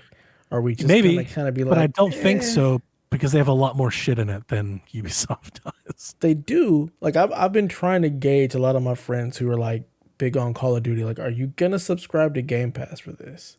I've been trying to find my friends who only really are they play Call of Duty, they're big COD fans. I'm like, okay, will you subscribe to Game Pass for this, or are you still just gonna go out and drop $70? Yes. I'm very curious to see how that pans. They're not gonna be again, but what you're asking is to change behavior. What I'm saying is, if they went third party, they wouldn't have to change behavior. You could subscribe to Game Pass on the console you already have. Right, I get that. I get. And I think if that was people who play on PC. If that was the offer, I actually do think there'd be a lot more adoption then. But the adoption now is, you have to buy a PC or another console to subscribe to this. I don't think a lot of people will do it. A lot of people. These people that I'm asking all play on PC. So that's why I got my guy at work. My guy at work, we just hired him. He's been with us for 4 or 5 months. He just plays Call of Duty. Mm-hmm. It's the only game. He has an entire console for one game. Yeah, that's the only game he plays. He's had the console for 3 years. Plays one game on it. Whatever newest Call of Duty is out. I talked to him about this the other day. I told him about Game Pass and everything, and he's like, "Yeah, I'll probably just do what I'm doing." I didn't even try to talk him off of it. I was like, "Yeah, because why would you? Why would you change? You're not going to change for that, right?" But if Game Pass was he loved the idea of just subscribing. He's like, "Well, that sounds great. It's a great idea." He's like, "But I'm not going to get a new console and everything just to do that.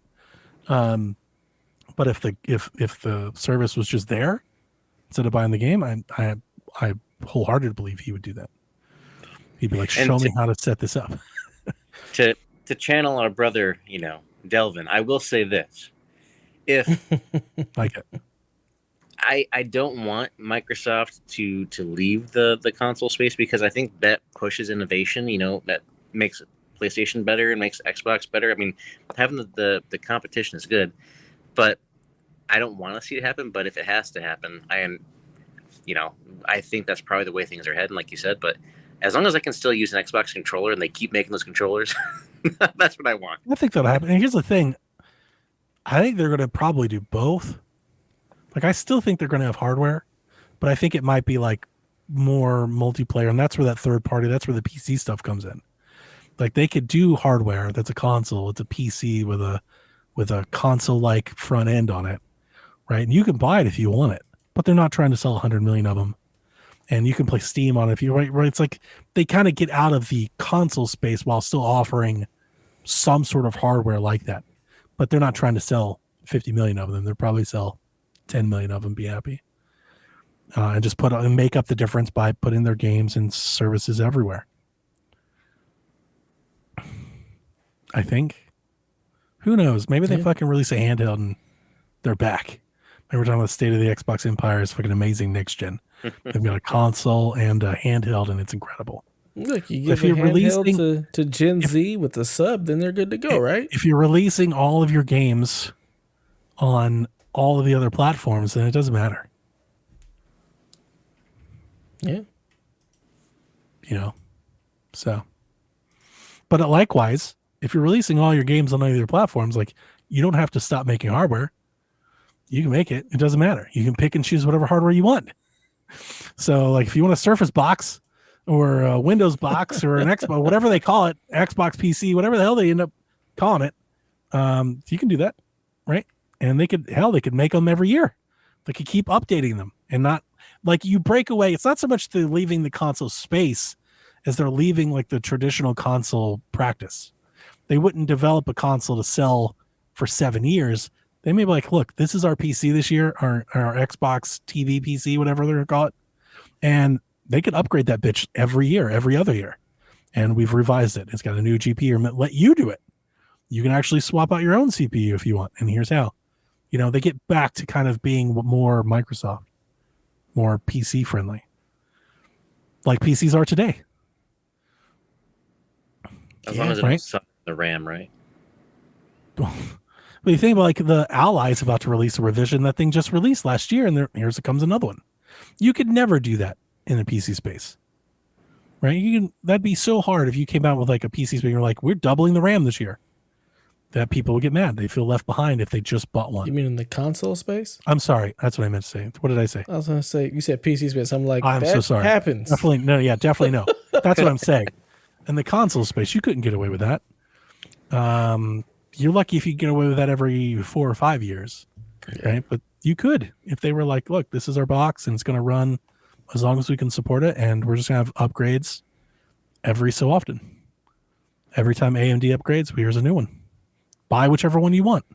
Do you want to buy a $1,200 Xbox PC that's fucking melt your face with the ray tracing and everything? You can. Put a 4090 in it. I don't know. Maybe they do something like that. Yeah. We'll see. We don't know, but we'll see. Because it's Xbox, and what the hell are they doing? We don't know. We'll find out. Just not today. Yep. Well, Nathan, thank you for joining us on this very special PSVG show where we couldn't even start the show, but we finally started the show, and now the show's over. So PSVG perseverance. That's what it was. Definitely. But thanks for letting me join, guys. It's always great to chat. It's been too long. Yeah, man. It has, definitely. Well, ladies and gentlemen, until next time, please play some video games. Nobody's sleeping in the middle of the bed. The middle of the bed is only where you do the business. But when everybody's ready to sleep, It's the side of the bed that can't be beat. It's the middle of the bed where lovers meet. But when it comes time to slumber, it's the edges. Ooh, ooh, ooh, the edges.